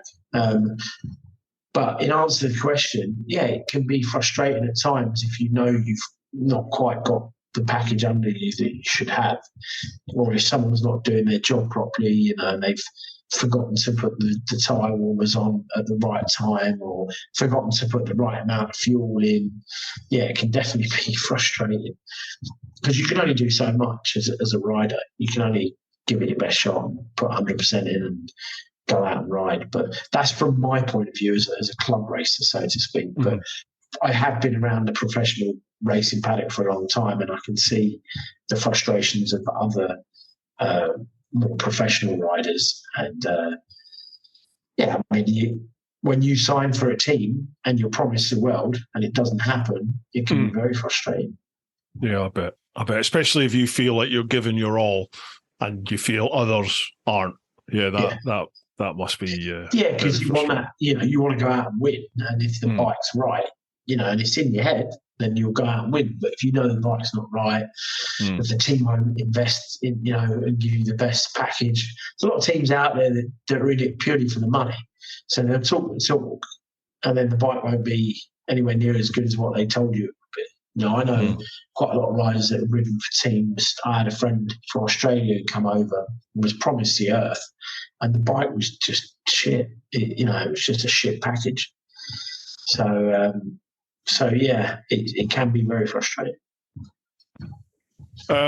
We've already covered, I think, Andrew's second question, but he says, where do you think the money that riders used to get has gone? Like, where is it? Is it what John Hopkins was saying was that the manufacturers are no longer investing into the teams and racing the way they used to, because they're still getting all the promotions that they used to get, whereas they used to pump in millions and millions and millions of dollars or pounds. Now they're putting in a couple of 100,000 maybe, or the 1 million, but they're still getting their logos all over. Yeah, absolutely. The whole pit, all the whole team's covered in their logo, the bike, obviously, everything like that. Yeah, absolutely. To be honest, I can't answer that question. I don't truthfully know where the money goes. I don't know. Someone's getting it because there's plenty of money floating around. Yeah, exactly. I mean, the component, as we just discussed, component parts are more expensive than ever. So there's plainly still a lot of money flying about in racing, isn't there? Yeah. It was an interesting thing with what Hopkins was saying, because he mentioned the fact that this happened in baseball in America, right, years ago, and it got to the point where the players basically pretty much went on strike and just went, right, we're not going out, we're not playing. And it was because of them doing that they then brought in like a minimum wage. No one would get less than $100,000 bare minimum to play. Yeah. And he was sort of saying that's what the riders have to do. Yeah. And the problem is you probably still get a large amount of riders that would go, yeah, we should strike. And so they'll all go on strike, and then the other lot will be like, yeah, good idea. And they'll not go on strike, And take the ride, yeah. That's England for you, isn't it? If it was France, if it was a load of French riders, they'd be bloody, they set fire to the paddocks. Yeah. And, strike, you say? Oui, straight away. Yeah, straight away, and straight into it. Yeah, that's exactly what Dom and that said. Actually, was that trying to get all the riders to actually do it is probably not going to happen. No chance. But interesting, there's quite a lot of people chatting about that. Like, where has the money gone in racing? So I think it's something that may come to a head at some point over the next season or two, because a lot of people are chatting about it these days. Anyway, cheers, Andy. Thanks very much for that, pal. John Powell. Hi, both. Message for Bob. I'm 3 years back to biking after a child-enforced break, and I've always thought that any road tyre I have will be more capable than me as a rider. Are there any tyres that you would think are less capable than the average road rider, or conversely, any tyre that you think would improve the average rider?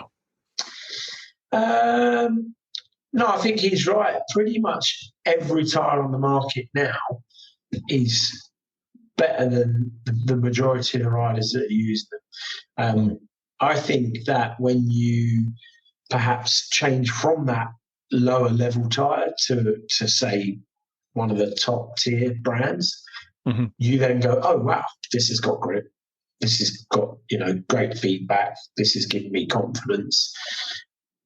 But that doesn't mean that the lower end, the budget brand, isn't any good. I can't think of a tyre that we sell that I wouldn't recommend. They're all very, very good. A few years back, Maxxis produced a tyre that was sort of like Kevlar,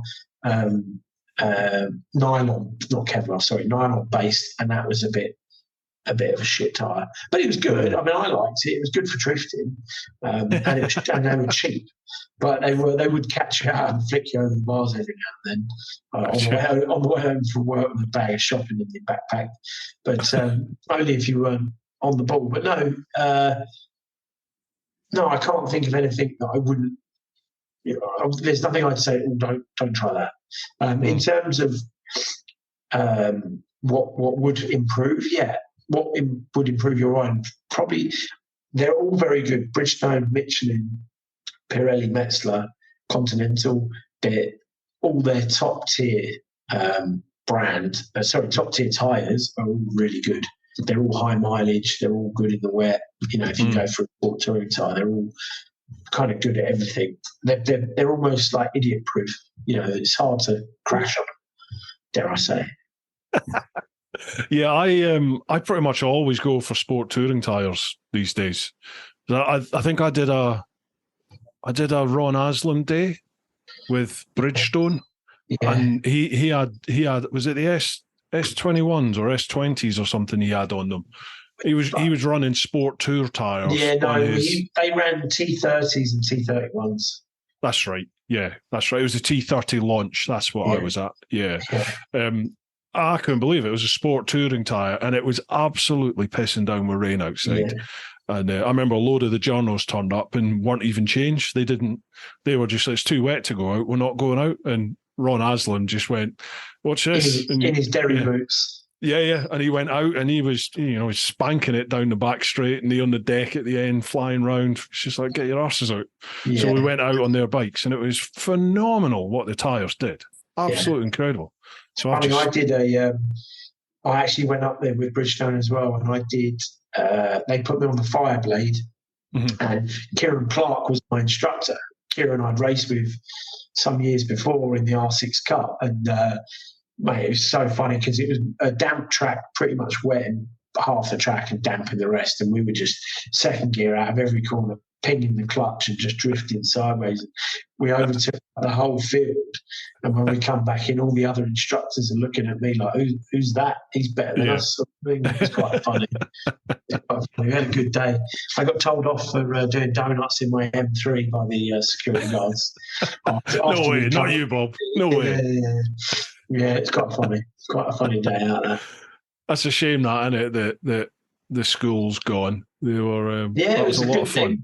It was a real good day. A lot of fun. Yeah, and I think it helps a lot of people get to understand the boundaries and how far you can actually push them before you have to fall off. And I think those sort of schools are very, very beneficial for newer riders You know, I always say that to my customers. I get quite a lot of novice riders, both female and male, and I always say, do anything, just do anything, book anything, whether it be an off-road course in Wales or a BMW course or a bike safe, or anything you can find time to go and do is beneficial, because I still do stuff now and I still learn. I've been riding for legally. I've been riding since I was 16. So, but I've been riding before that. Used to nick my dad's VFR 750s.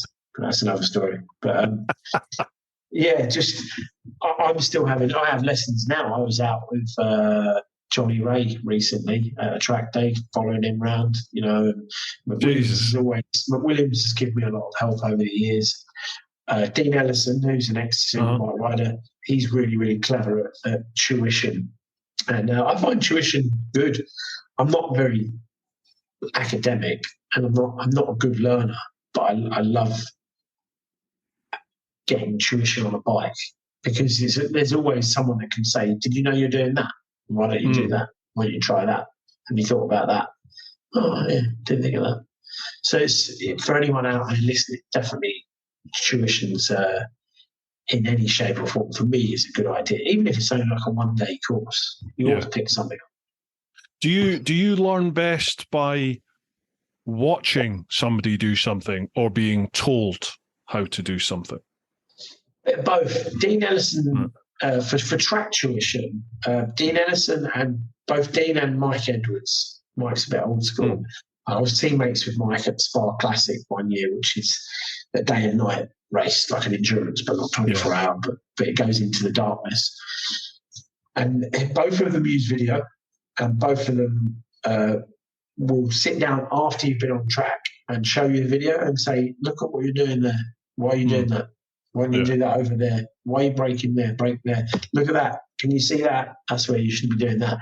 And then it registers more. So I'm kind of a bit of both. I need to go out and attack the track and then be shown why I'm doing something wrong. And then why don't you try this? And then I can go back out and try that. All of a sudden my lap time changes.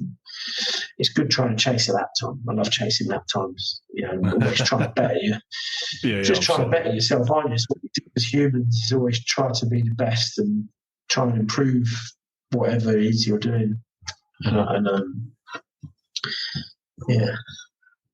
a long habit. Don't worry about it. Right, next one. Nathan Moore. Evening, gents. Hope you're both well. Bruce, looking forward to seeing your Morocco tour videos. There'll be a month or two, I reckon, Nathan, but they are coming. I have a couple of questions for you both. The first is prompted by Moss's revelation about wishing he could nosh himself off. Brace yourselves. Here it comes. If you were noshing yourself off, would you? Right, we're not answering that. Would you spit or swallow? I wouldn't. Jesus Christ.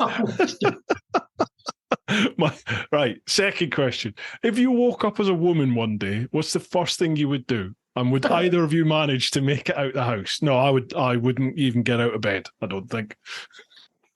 Probably cook an omelette. What? Cook an omelette? Yeah, and then, is that a euphemism? No, but women are good at cooking, aren't they? So I'll probably see if it's better than my own omelette. And then I'd probably go and try and park the car without crashing. I was just about to say that.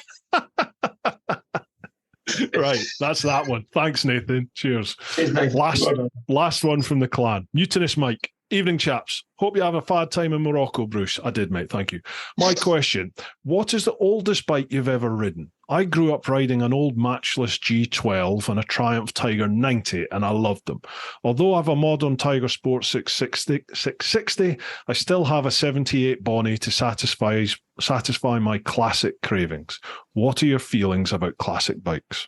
Right, so oldest bike you've ever ridden. The oldest bike that I've ridden that I can remember is a 1954 Triumph that belonged to a mate of mine, Kev Rushworth, I think his name is. So Kev owns Ace Classics in Catford. Right. And he was gifted that from his father. And we grew up racing two-strokes around Bromley and Catford and South London. And 25 years ago, and he phoned me up one day. He said, "Oh, he's a proper little cockney." He's like, "All right, I'm going to race this classic event called it was Le Monterey. It's basically the oldest French racetrack going. It's got a banked section like Brooklands. Built in the 20s." And he's like, "I'm going down there. Do you want to come and race one of my bikes?" So off I went. For what could possibly go wrong? It's the scariest thing I've ever done.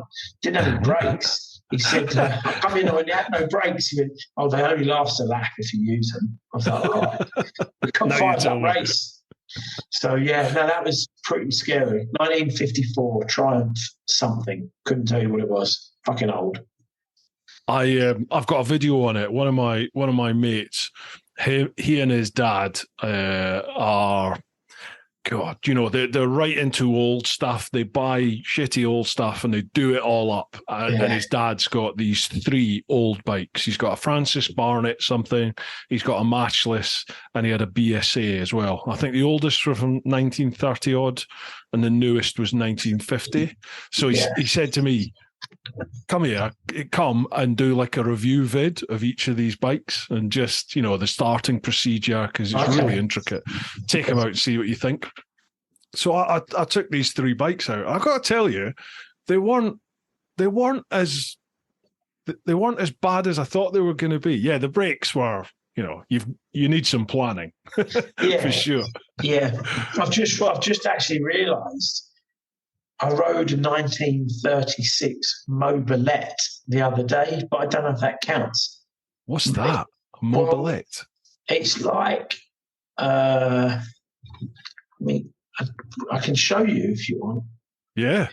Essentially, it's the 1930s, 1930s bicycle with an engine, basically.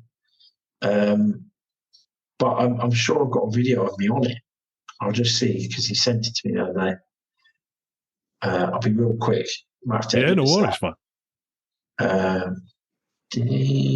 No, maybe not. No, I haven't got it.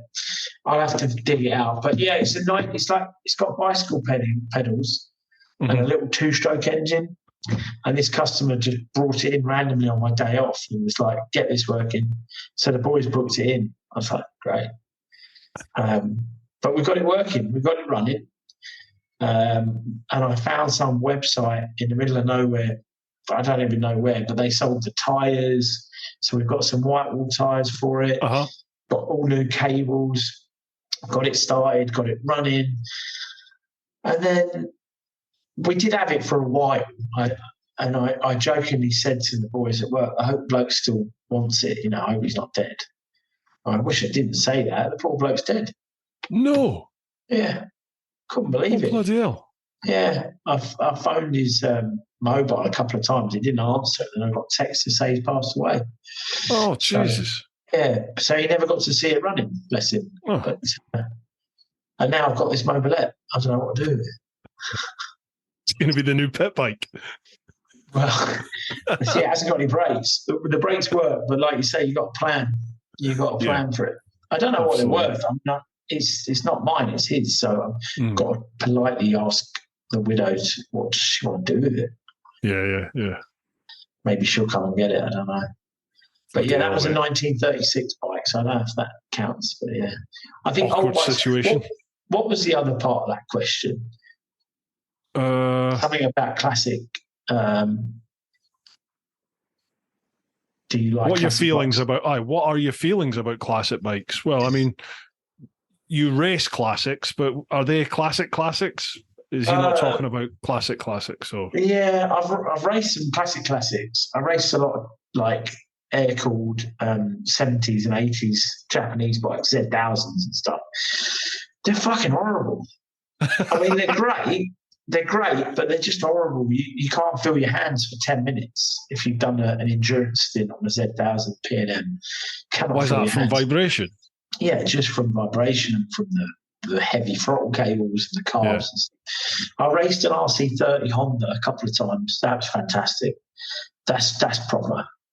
RC30 round Spa. It's pretty good. That's a nice bike. Pardon my ignorance here, Bob, but I was going to ask, have you ever ridden any of the unridables? You know, the 500 two-strokes? Oh. Have you ever ridden one of them? Yeah. So I rode Kevin Schwantz's RGV 500. No way. Yeah. And I rode Kenny Roberts Jr.'s RGV 500 V4 thing. And as a sort of bonus while I was there, the guy who owns him was like, "Oh, I just sold this Valentino Rossi's father's RG 500 to this guy, and he keeps stalling it in pit lane. Can you just go and start it and ride it around for a couple of laps?" I was like, "Yeah, okay."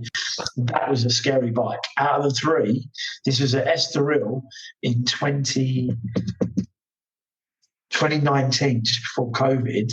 I get this phone call from a mate of mine who's basically he looks after all the Team Classic Suzuki stuff, and he's a really nice bloke. And he phones me up and just said, "Oh, what are you doing in 3 weeks' time?" I'm like, "Oh, not," knowing that it could lead to somewhere. He's like, "Do you want to come and ride some bikes with us?" And I didn't need to say what bikes and where. I just said, yeah, I'm free. Where are we going? He said, "Oh, there's a thing at Estoril. Come along and you can ride." And I was like, holy shit. So off I went to Estoril and I'd got 2 sessions on Kevin Schwantz's bike and 2 on the RGV, which is the Telefonica bike. Uh-huh. And then, this Rossi's dad's bike was just nuts because the tyres on it were shit. They were like weird size, like an 18 and a 16. And I went off down pit lane and the power band, I suppose you could call it, the power delivery was like a small window of opportunity, and this thing was the scariest thing I've ridden because it was fast. It was fast, but it didn't handle the bars. I'd been on Schwantz's bike just before it, so I'm sort of like over the front. And I just hopped off, jumped on this thing. I'm now like this, and I'm howling around the back section. And there's where all the pits were, the awnings, where the awnings were with the tent with all the classic cars and bikes, was on this fast kink. So that was the only corner that I'd practiced the most. So I knew exactly how to hit it fast. And I come round on this thing so fast, it was out of shape. I thought I was going to crash. That was quite a cool, that was probably up there with one of the most, what's the right word? Exciting days out bikes. I don't know if you can add pictures to this, but I'll dig out the pictures. Yeah, please do. A bit chubbier than now. It's quite good. Giacomo Agostini was there. I've met him quite a few times now, but he never remembers me. But he see I had the wristband on, and he's like, "Oh, Pilot, you are Pilot?" I said, "Yeah, pilot." They pilot, biker. Like, I'm riding. "Oh, what are you riding?" And I said, and the photographer showed me his camera, the picture of me. I saw the cameraman out there every time I saw him. I popped a wheelie on this 500. I happened to wheelie past Aggo. I was trying to dig the photo out, but I'm wheeling past Aggo, and I showed him the picture, and he comes out of all these excuses as to why he wasn't riding fast and all this. And I'm like, mate, you are God. You don't need to tell me anything. I'm just a track day wanker that's overtaking me on a far superior bike. But he got really offended, sort of thing. And then, oh no, but he's a really nice bloke, and it was really funny watching him after the event with all these women that were probably about like 50, 60 years old. Obviously looked up to him, and they were all around him, and he's still got the charm, you know. He's still got the charm. The boy. I've got a picture somewhere. I'll dig it out. What's the most expensive bike you've ever somersaulted down the road then? Probably my Fireblade, to be honest. I haven't crashed because I'm only a club racer as such. I've never really ridden. I've never ridden a proper superbike. No, I haven't. I've ridden a superbike spec bike, but I've never raced in British superbikes. I've never raced a proper superbike. I rode a couple of good built bikes. There's an instructor for No Limits who had a really trick super bike, and he let me ride that. But I've not actually ridden a proper super bike. But I crashed my Fireblade, and they cost quite a lot of money to build. And I crashed it twice this year. Done the first one, done a fair bit of damage. But I've touched wood. I've never really had too many big crashes. I mean, I've had a lot of crashes, but I've never had massive financial wrecks. I've been pretty good on crashing because I think I've only high-sided a couple of bikes.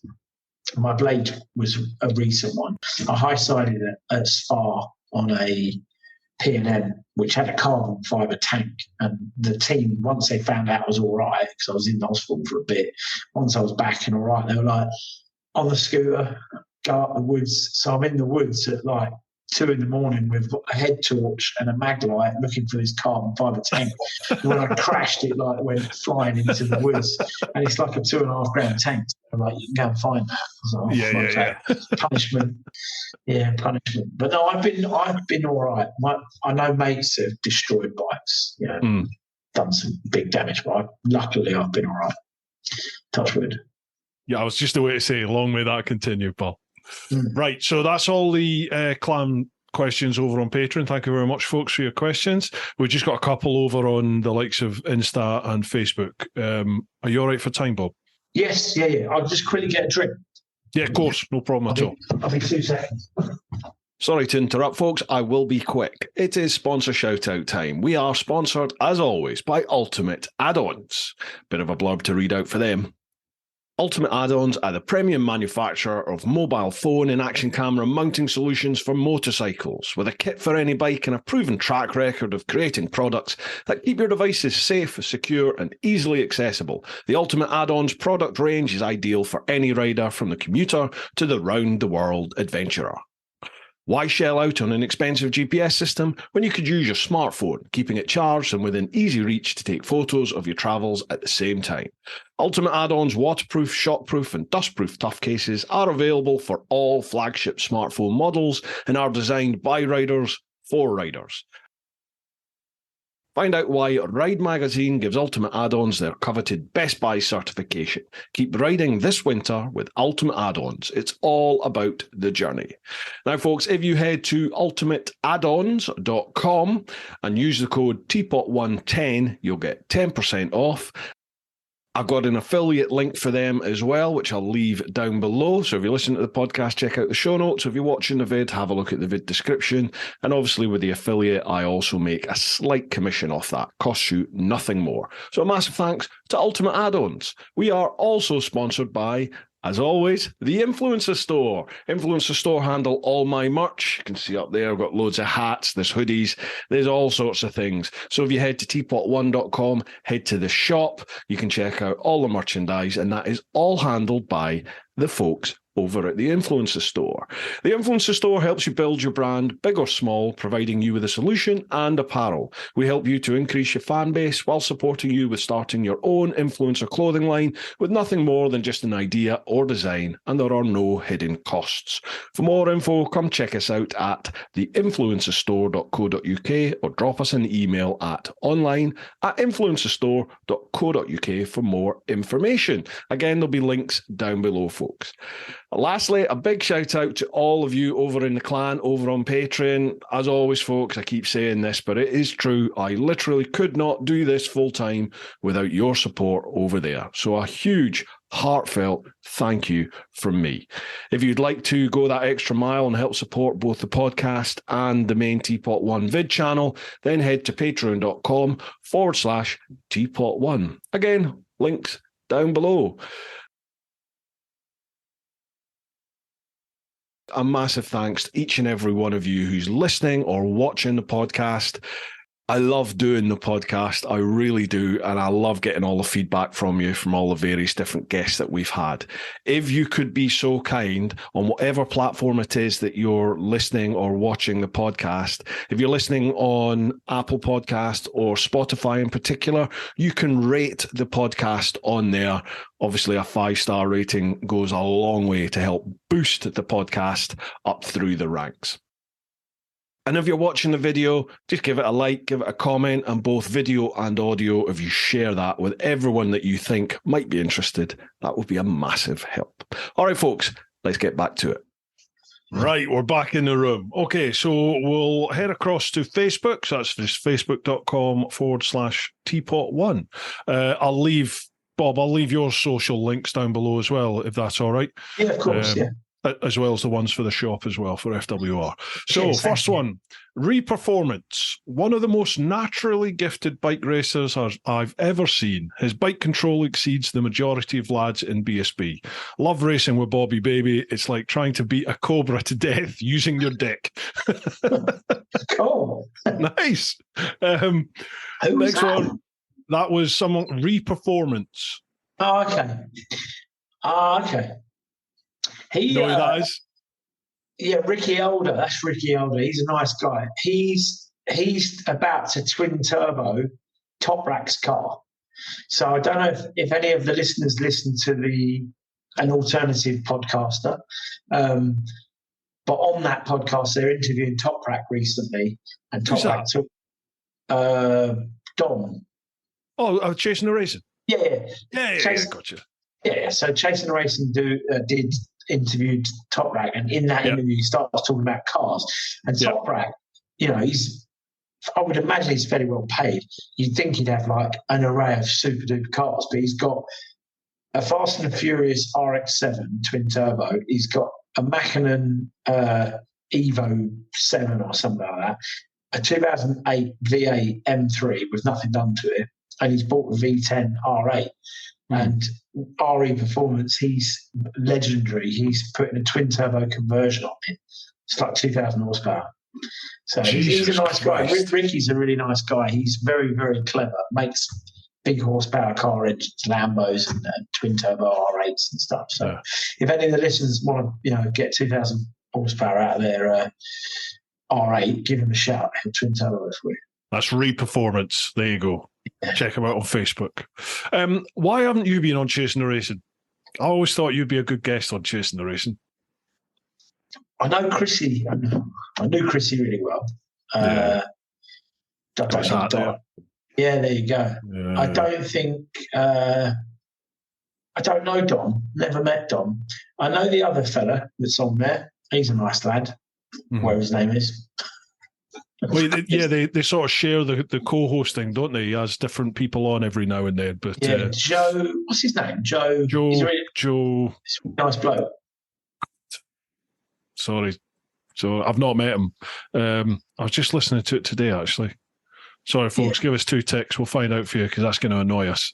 Yeah. Let's have a look. Chasing the Racing. He's a nice bloke. I don't think I've raced with him, but he races. Joe Ackroyd.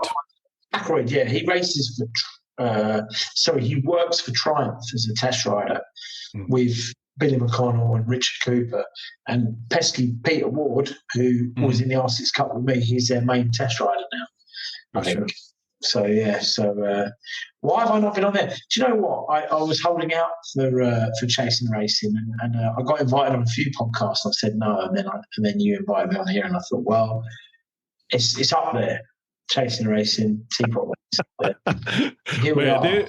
The thing is we were about the same level for about a year, and I went on their podcast, they came on mine, and I went to them and did my podcast in their studio.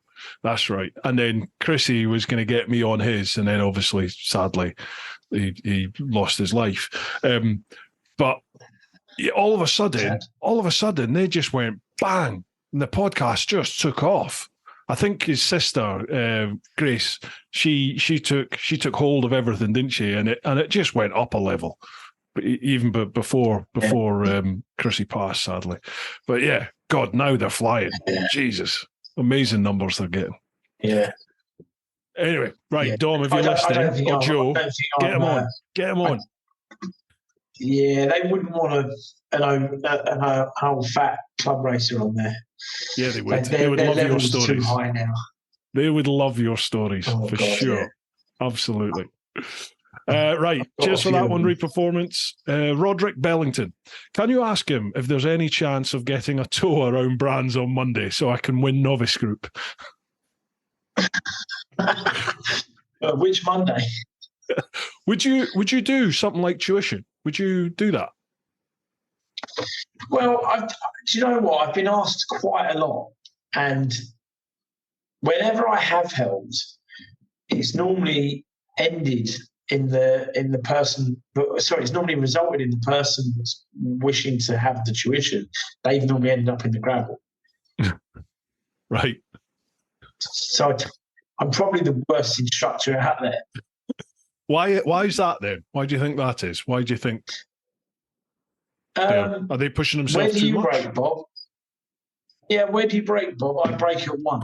And then they go out and crash. And then they come in, do you really brake at 1? And I'm sat there going, no, actually, I'll probably brake at 2. and I get it wrong. And, yeah, I'm just the worst What I meant was... I don't think I'd be good at it. I don't know. Maybe if someone like Dean Ellison was to tutor me on how to be a tutor. Yeah. You know, because I think I don't think it's an easy job. I think trying to teach lower group riders is probably quite easy because there's so much you can learn. But trying to fine tune fast group dads, you know what Dean does, it's pretty impressive. You know, he's so methodical in how he does his training. So, but if there's any listeners that want, you know, any listeners that are at the higher level, someone like Dean would really pull you along. Mike Edwards is also pretty good, but Dean's pretty methodical on how he does his side of it. Gotcha. You know, I don't think it's a job I'm ready for just yet. I think I need a few more years racing and then I'll be ready. Received. Right, Ricardo Bobby. Can you ask Bob how to win the NG Open class in 2024? A lot of people asking here, Bob. A lot of people. How do you win stuff? How to win it? Yeah. Well, you've got to stay consistent. I did lead it. I led that championship last year, but this year was a bit of a disaster.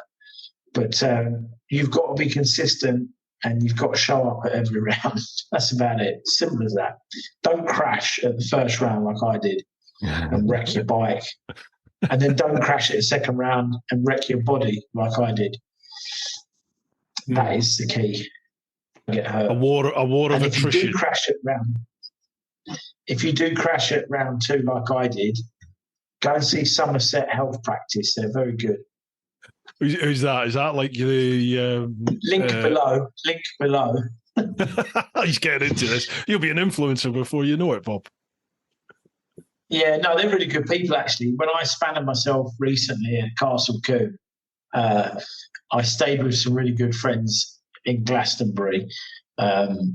And I had a really nice time down there, staying with some hippies. And, I went and saw the Somerset Health Practice, and they offer osteopath or osteopathy, whatever.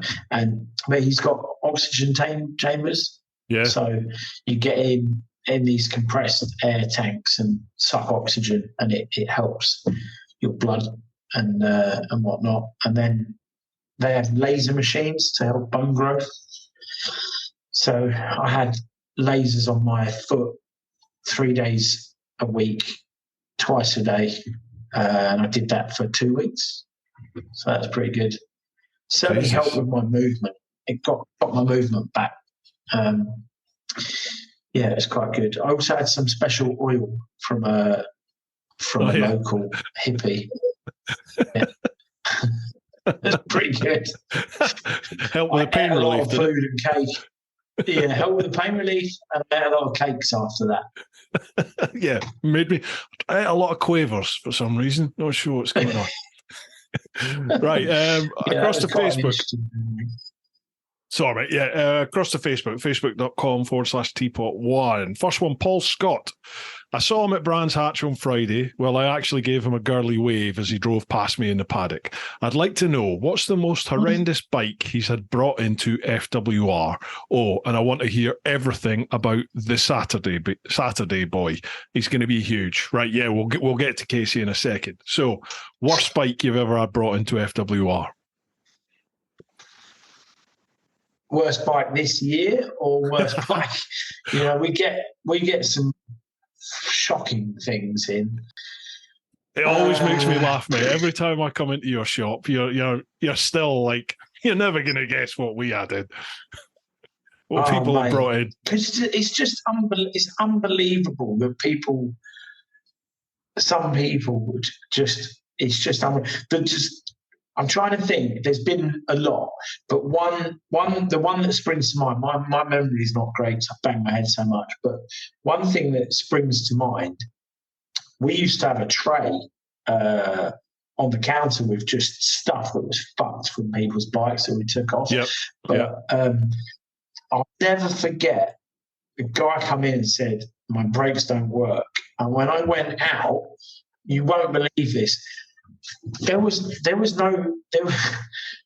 like no brake disc, so the pads had worn out, the pistons had started hitting the disc, and then it wore the pistons down, and in doing that, it wore like a groove that eventually split.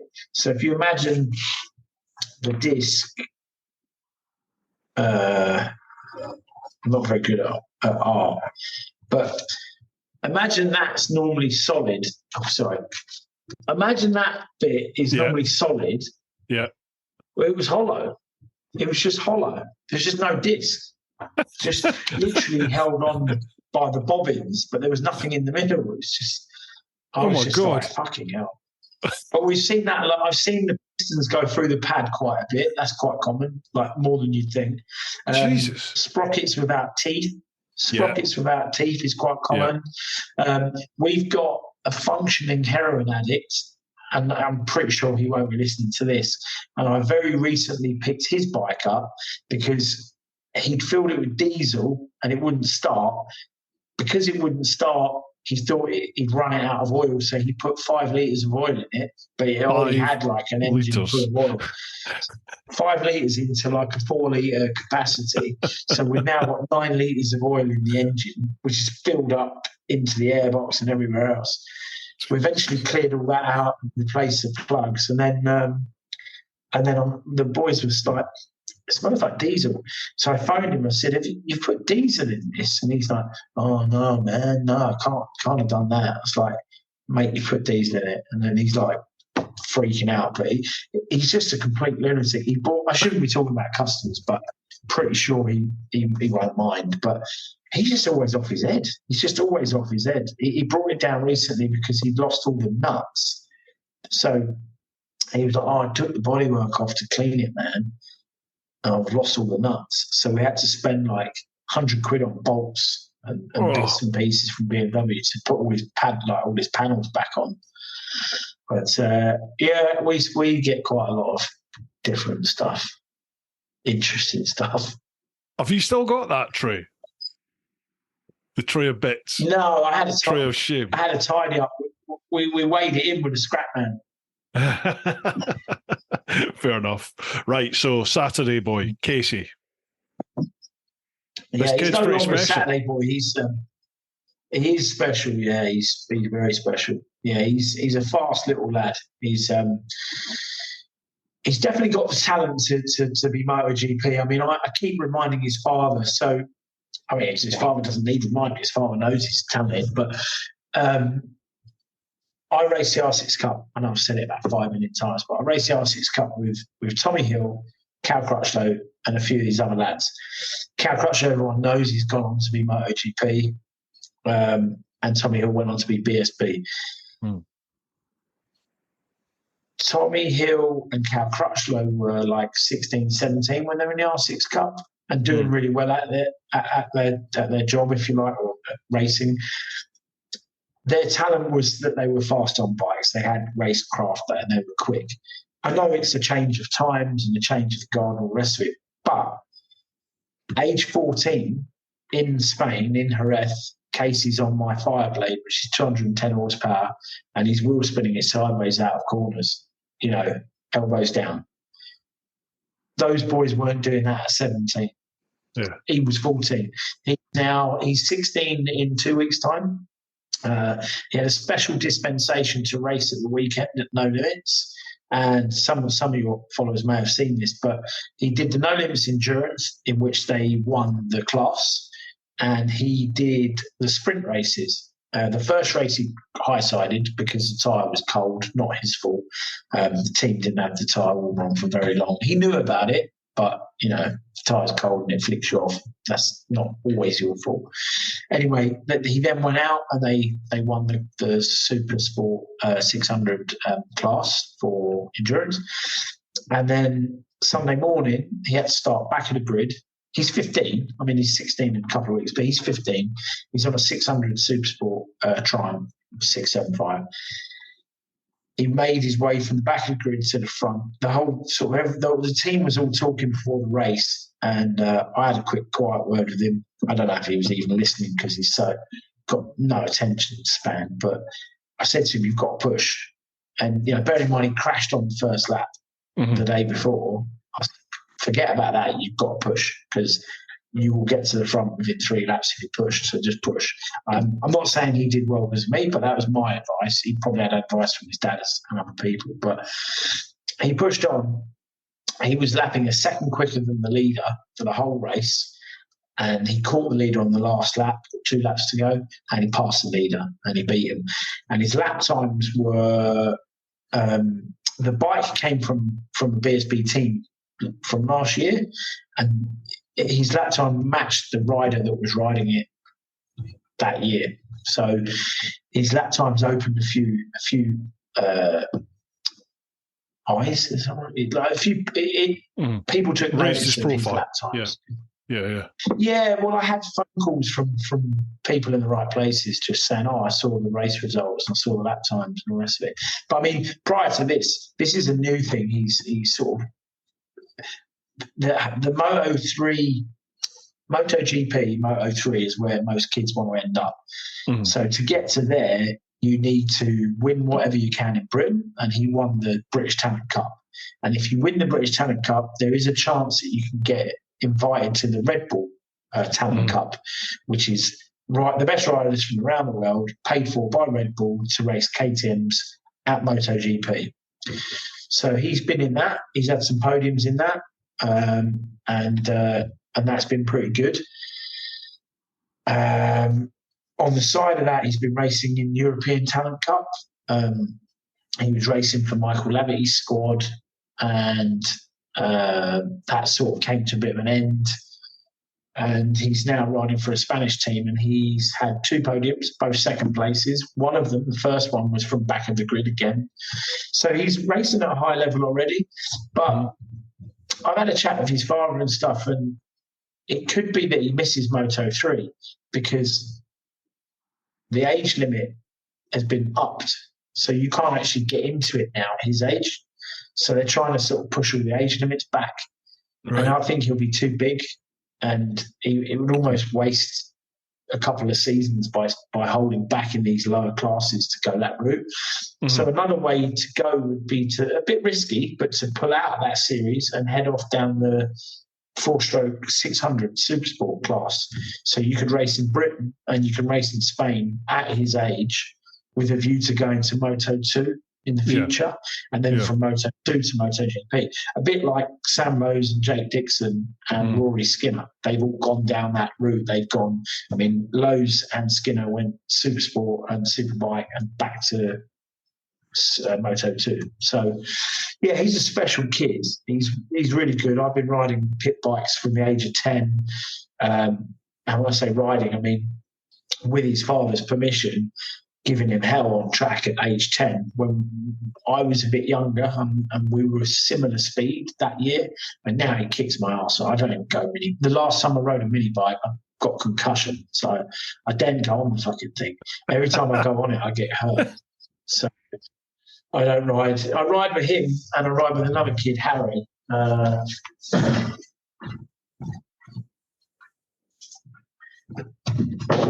This is little. I don't know if you'll see that on the light. Yeah.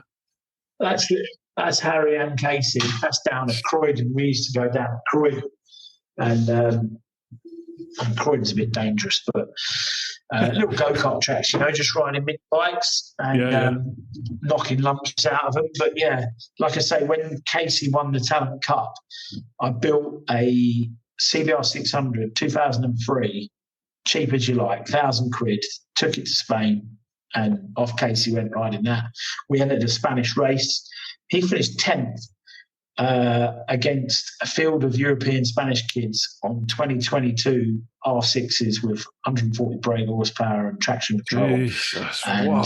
They definitely had better bikes, but he finished 10th. But very confident he'd have won it if he'd have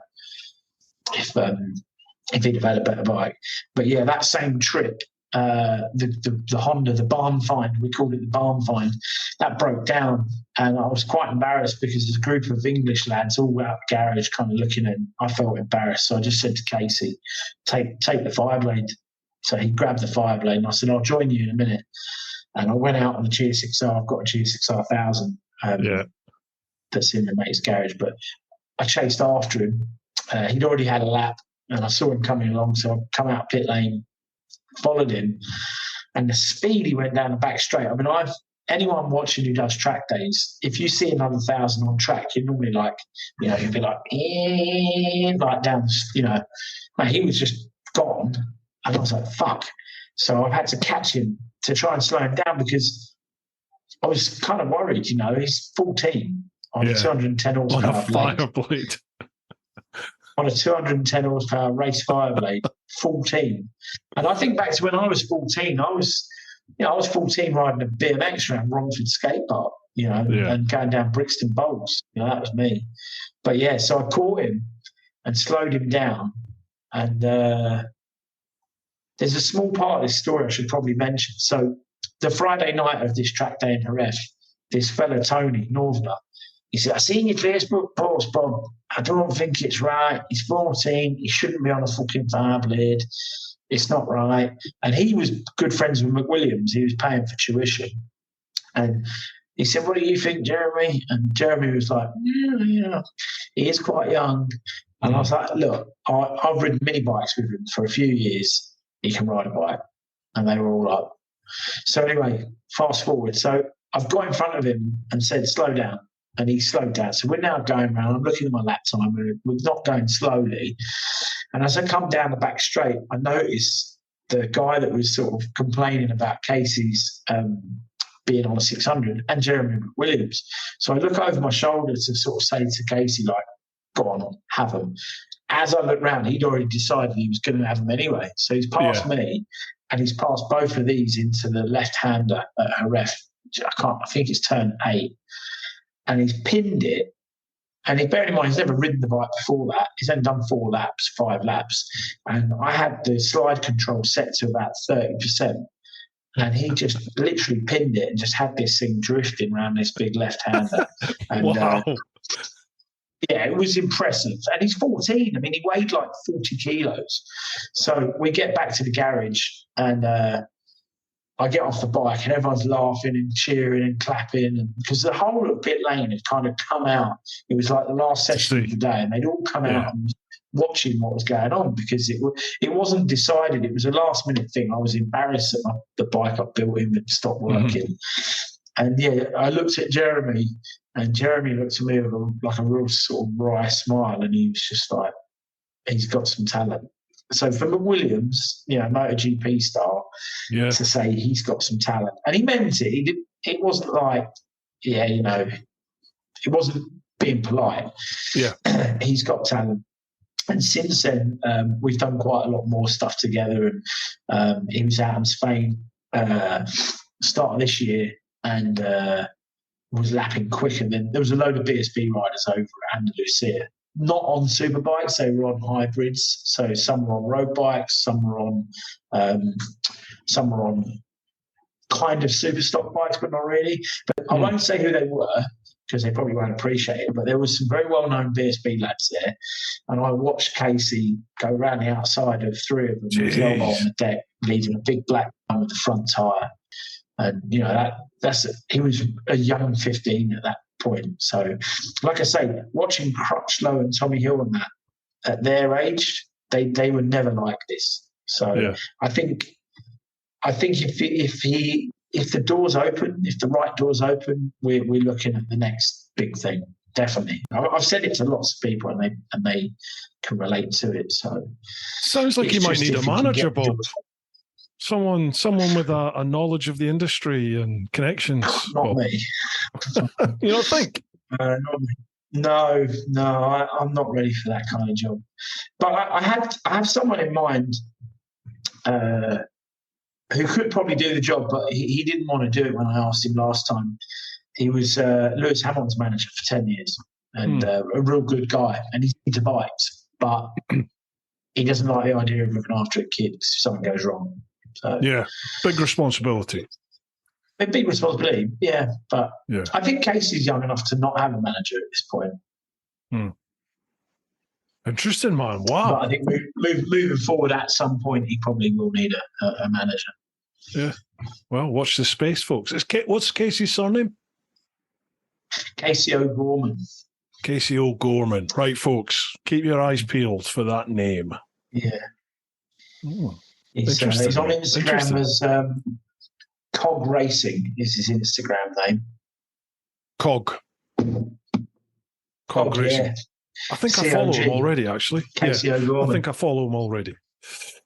Right. He's a good lad. Cheers for that one, Paul. Next one, Mickey Edwards. Does he prefer Garmin or TomTom for sighting laps? Right, come on, there's a story here, obviously. I don't know what he means by that. Is it? Yeah, go on. What I don't know. There? I don't know. Mickey Edwards. I use my mobile phone. I just use Waze. I like Waze because it tells you where there's hidden police cameras. No, for sighting laps. Oh, for sighting laps? I don't know. Is he trying to be funny? I don't know. I'm missing the point there. Not sure. It's to me. It sounds like there's a story, but maybe there's not. You have to reply to that. You have to tell Bruce what you mean because I'm missing the point there. Okay, we'll go over that one. JK, what did Bob do to get back his speed when he started racing again? What advice would he give to someone who's wanting to get quicker? Be as fit as you can. I think not having a drink, I don't want to sound boring, but not drinking allowed me to have a clear mind. And every morning I woke up with focus and discipline. Discipline's the main thing. And if you've got discipline and you go out I've been going out at 5:30 every morning to do like HIIT classes and keep fit and stuff and a bit of cycling. It gives you that determination to ride fast because you don't want to ride fast because you end up getting hurt if it goes wrong. But I think with the discipline, you push yourself past the boundary, so to speak. So for me, being fit has helped with my speed, definitely. And the discipline side of it has helped as well. It's hard. It's not easy, and staying slim is not easy. I mean, when we're finished here, I've got a choice of a Morello cherry and almond tart or some rice pudding with a bit of cinnamon. So, it's hard trying to stay slim when you're into your cakes. But no, I would just say just get fit and try and stay focused. Definitely not drinking helps because you wake up more motivated and determined. Yeah.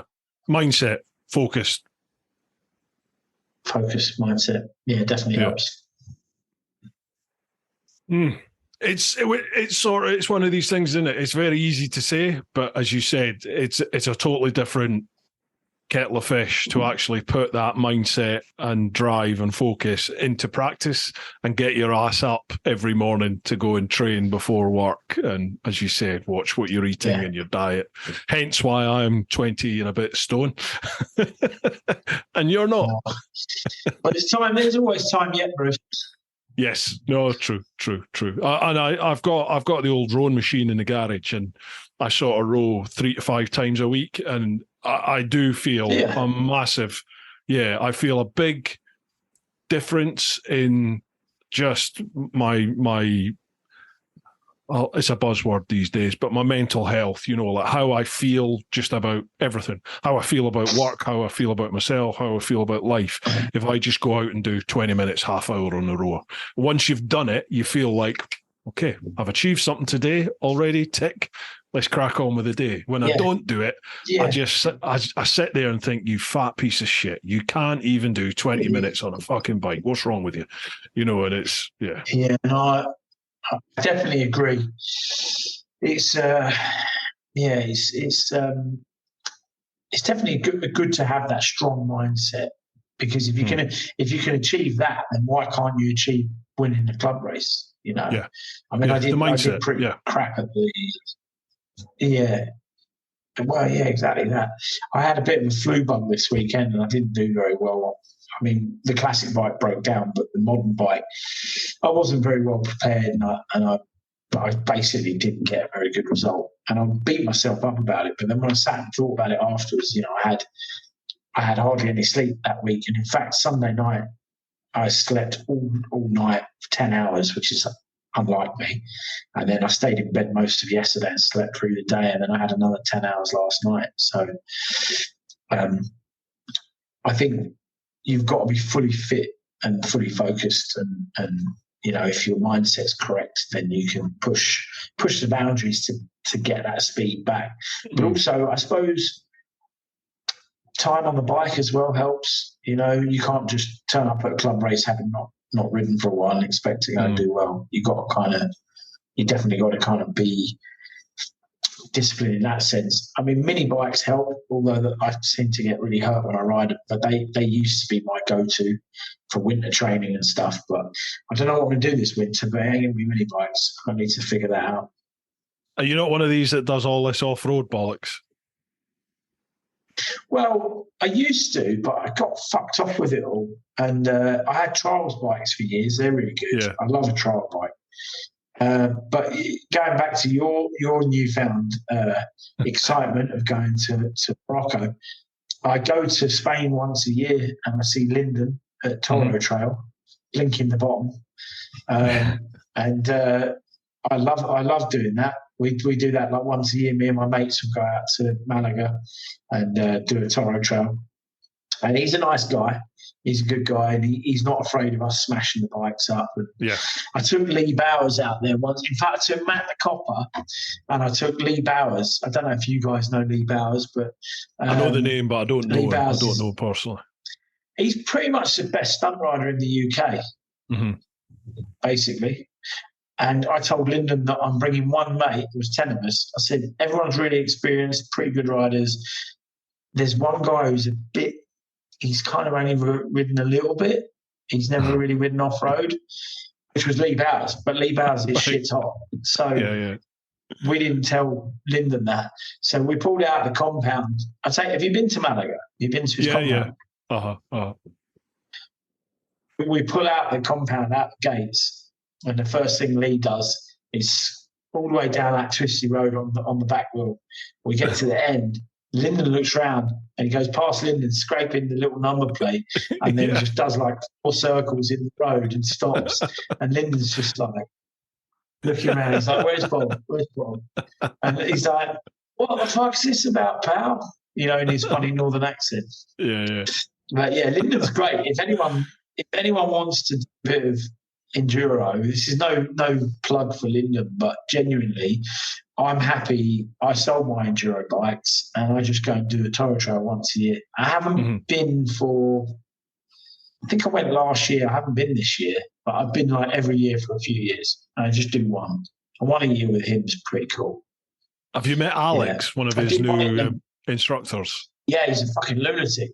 Yeah, ex-MotoGP or Moto2 rider, isn't he? Ex-Moto2, yeah, he's fucking fast. Yeah, enough. We went to this, we were cutting back on the last day, and Lyndon said, "Right, I'm going to go that way with the group." He was like, "Alex, take Bob and those two for some fun." And so we ripped off, and Alex was riding this Husky, motocross or enduro bike, but he was riding it. We're on the road as well. He was riding it like a super motard. So we're coming into these like hairpin bends and corners. There's cars coming and stuff, and he's like pegs on the floor, completely sideways. And I was trying to mimic what he was doing, and he looked over his shoulder just as I got it wrong. And I had it fully sideways and just missed his car coming the other way. And I completely styled it out. Totally styled it out. And when we got back, he's like, you're quite good at that. Like, he really thought I'd done it on purpose. And I was like, I didn't tell him it was like a fluke. Yeah. And, didn't check his shorts. Yeah. No, Alex is a good guy.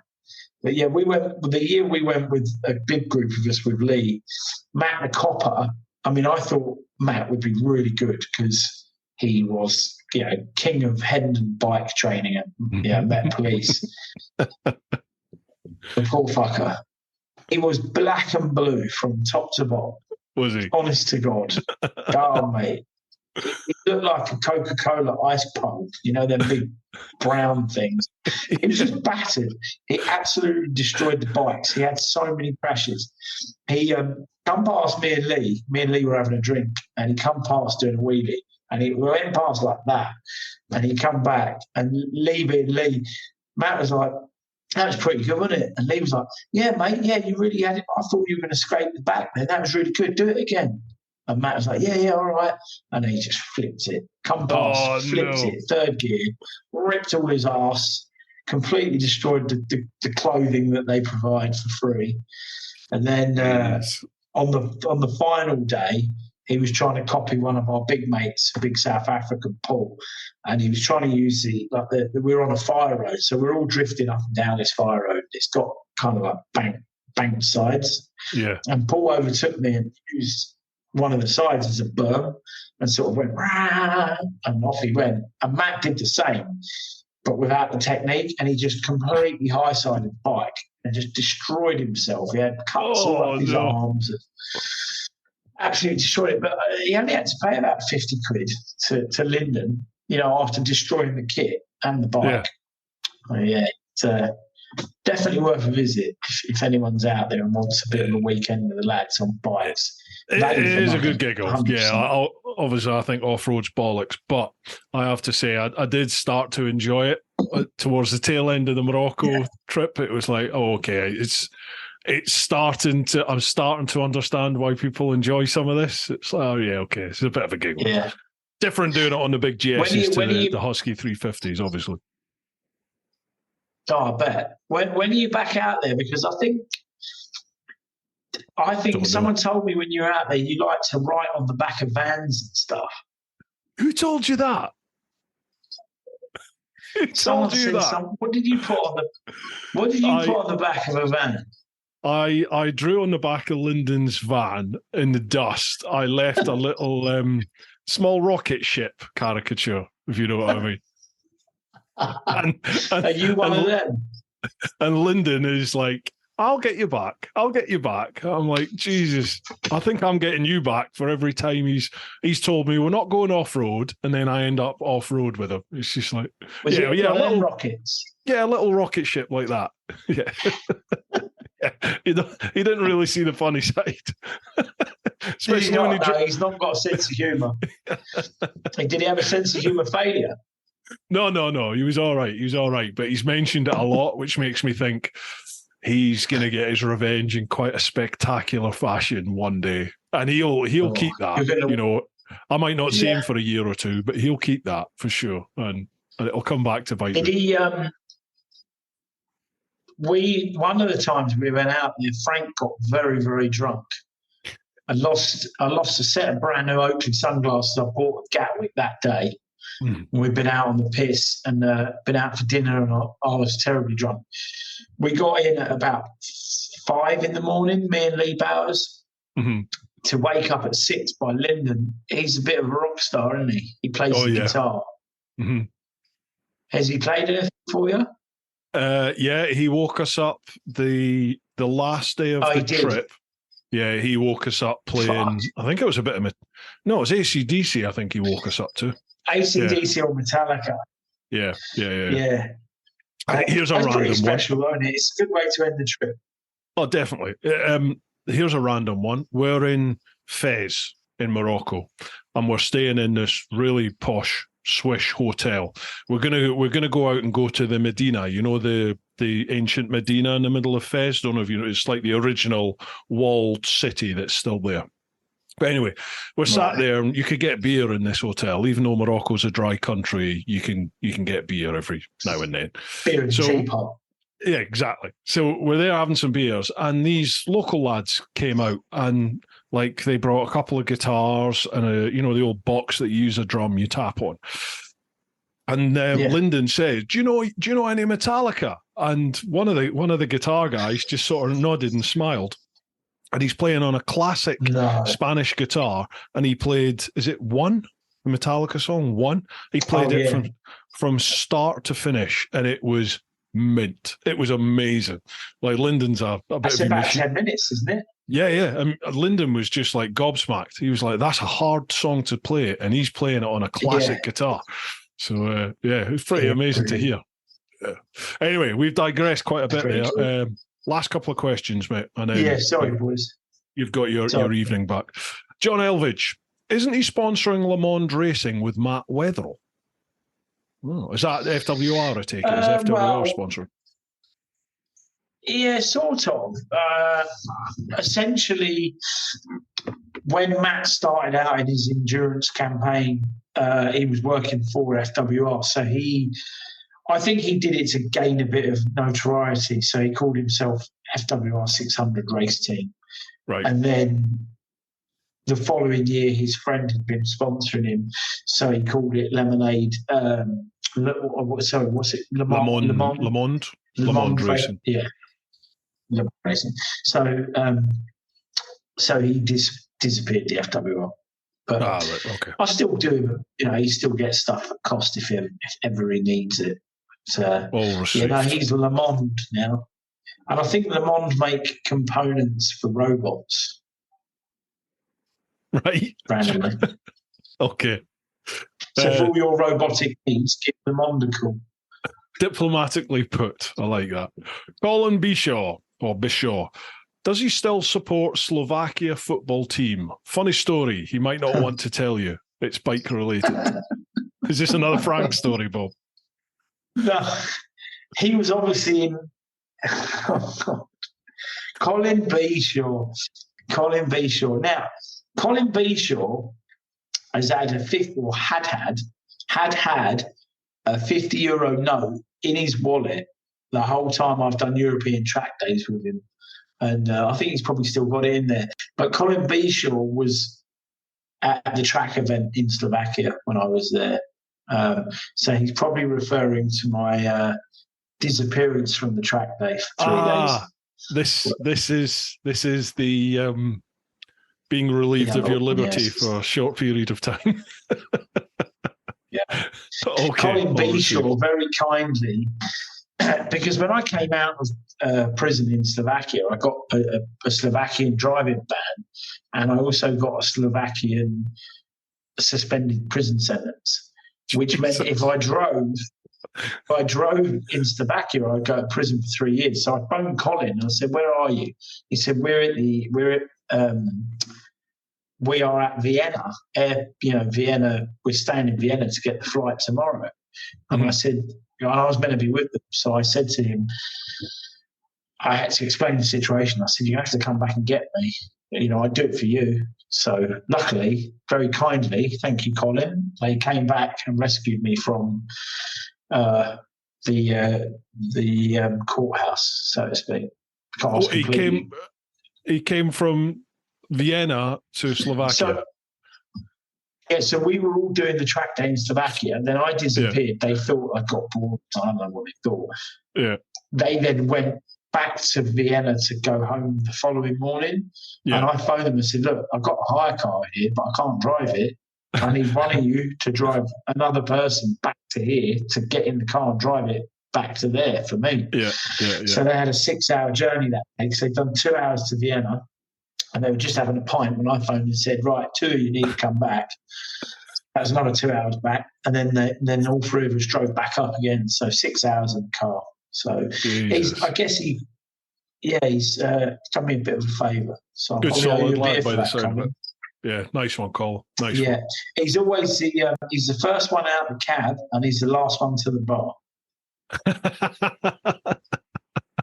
Is he Scottish?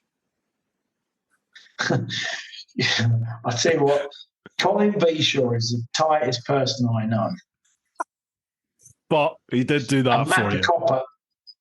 Matt the Copper will back me up on that. Right. And the reason he's talking about the football team, the court judge said we were playing football. It was the Euros or something, and Slovakia was up against England that week. And the judge said, "Who would I be supporting?" And I said, "Well, Slovakia." And he said, "Good answer. You can go." I was like, "Okay, thanks." Yeah, it was actually quite a scary moment being there for a few days. Wasn't very pleasant. It's not somewhere I'd want to be, I'll tell you that. Crikey. I wouldn't want to be in the UK, let alone over there. Crikey. Yeah. No, definitely not. Right, last one. So Dia Andre, at what point in your racing career do you start bringing money home? Is that what everyone asks, I think? When does the money come in racing? I never got to that stage. Professional racers, I think when they start to win a championship, I mean, it's changed, like you said earlier. I do know of some super stock racers that are getting paid, but there ain't many of them. And that is a dying breed. I think in superbikes, in British superbikes, when you start winning, when you're getting trophies, that's when you can call it a career. You're getting paid, but there ain't many. There ain't many inside that top 10 that are actually earning proper wage. There's a lot of them that have personal sponsors, so they'll make a bit of money that way. But they've got jobs. I mean, Danny Buchan ggets podiums in BSB and earns a wage. He's also got an outside income. And he's people like Christian Iden. He's a grafter. He does something for a friend of mine, Matt Late. He digs up the canals or something. They do a load of grafts, something like that. But it's incredible, isn't it? Yeah, it really is. Yeah, it really is. I think there's only a handful of people that are on good money that don't actually have a proper job. That is their proper job. Like the Irwins. The Irwins are on proper money. They're good riders and grafters. But that, in answer to your question, sadly, until you're at the top, so you've got to invest in yourself and prove your self-worth before you can get paid. Yeah, it's tough.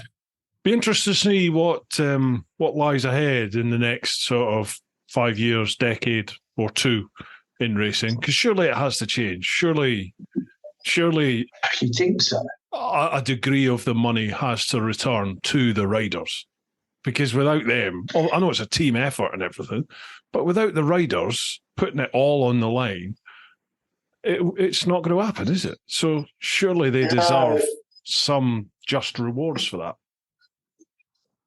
And also, why do you want to smash yourself to bits? Yeah.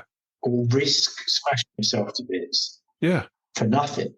Why would you want to do that? Why would you want to risk getting seriously hurt for free? Mm-hmm. It makes little sense to me. It really makes no sense at all. But yeah, I don't know. I don't know what's going to change. I don't know how it's going to change. But something's got to change. It's have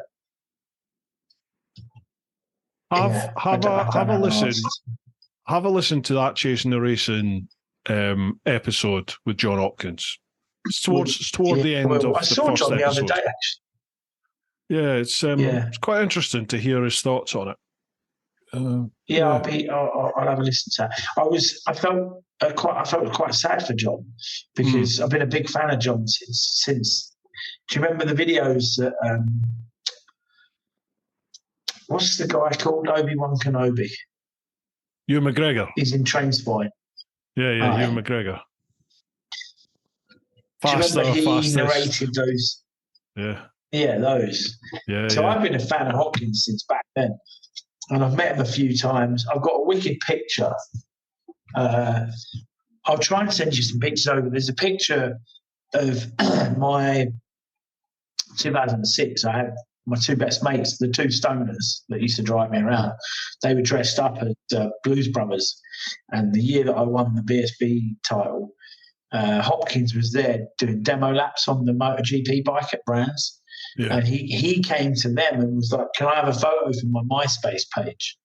And so they've done a photo. But I felt really sad seeing him the other day at Brands. He was walking up to the hotel and his body's just such a mess. He was walking like John Wayne, where his hips are so badly broken and deformed now. And I just think, and I think he lost a lot of money through divorce and other problems. And you just think how sad that, he put a show on for so many people and raced at such a high level for so many years. And then what?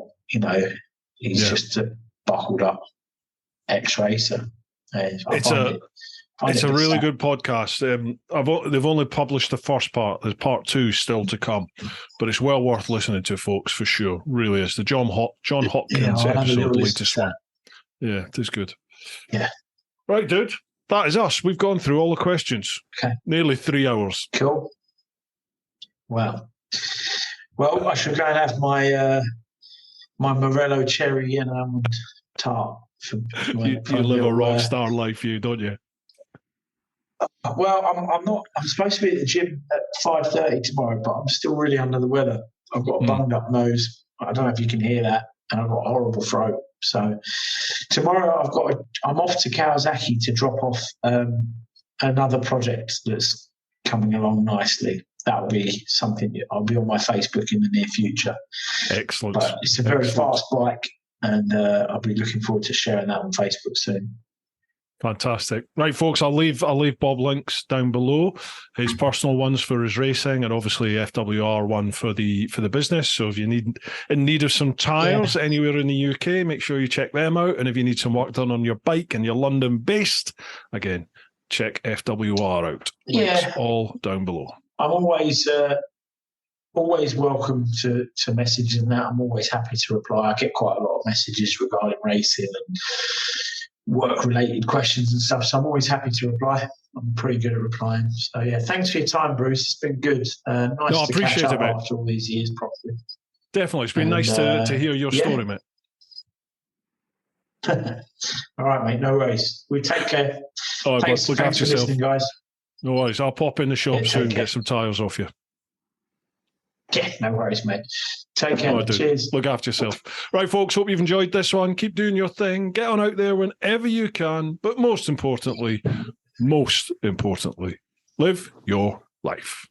Woo-ha!